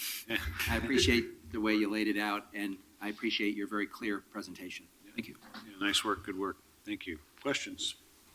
Okay, thank you both very much. Anyone want to speak on this item?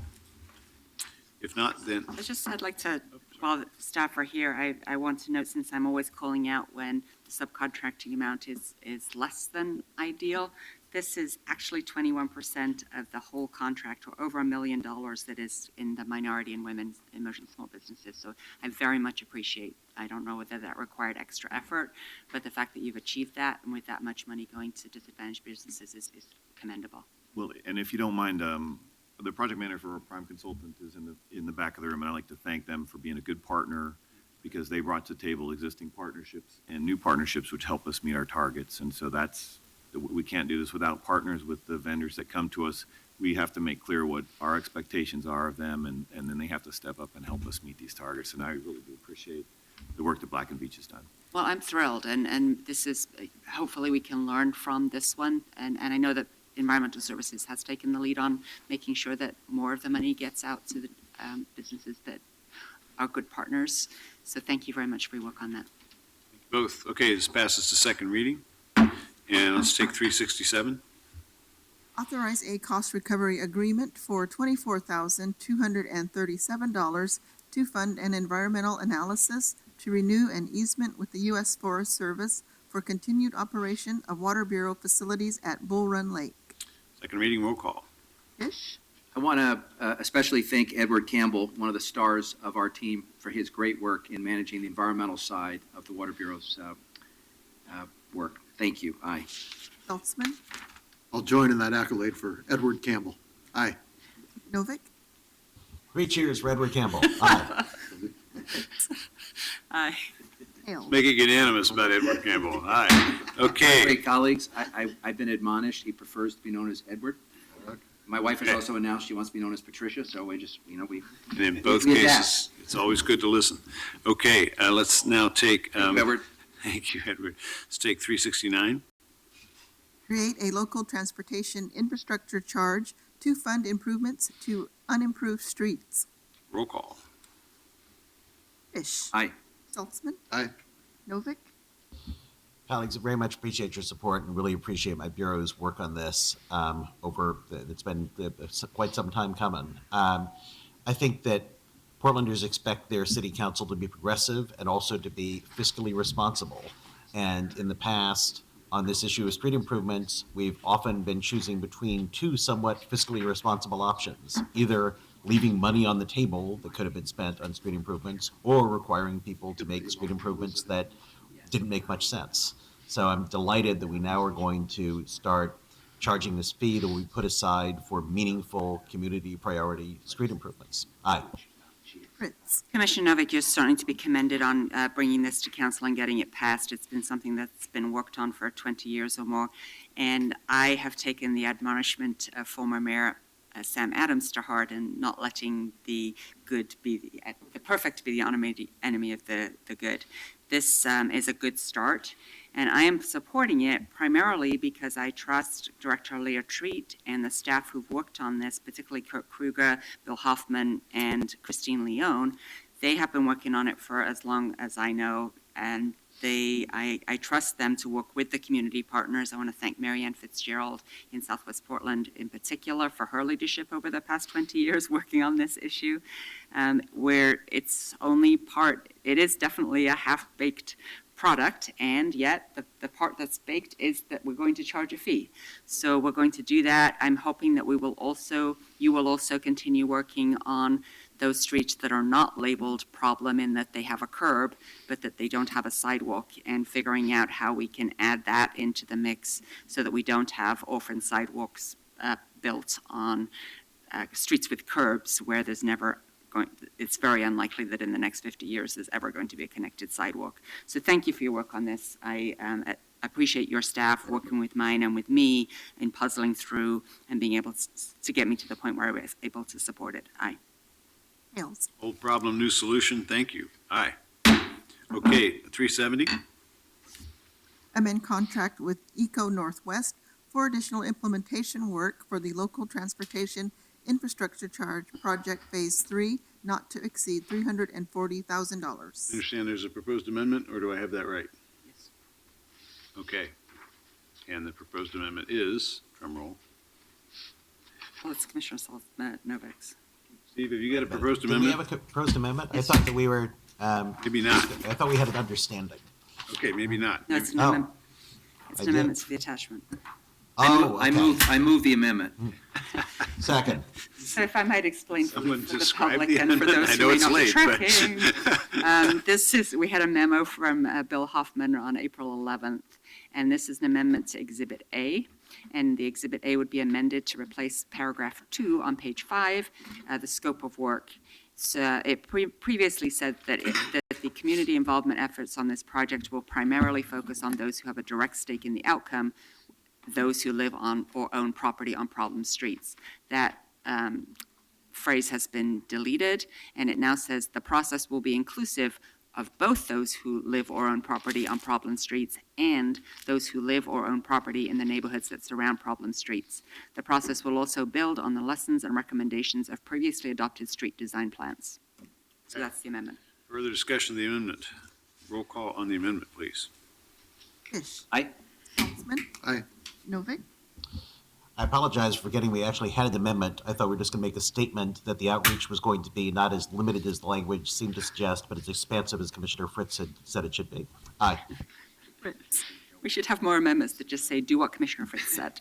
Aye. Hales. And they'd be shorter. Aye. Okay, now we'll take a vote on the item as amended. Fish. Aye. Saltzman. Aye. Novick. Aye. Fritz. Congratulations. Aye. Hales. Aye. And let's take our 4/5 item at the beginning of our 2 p.m. session. That's all right with everyone, and we're recessed till then. Mercy break.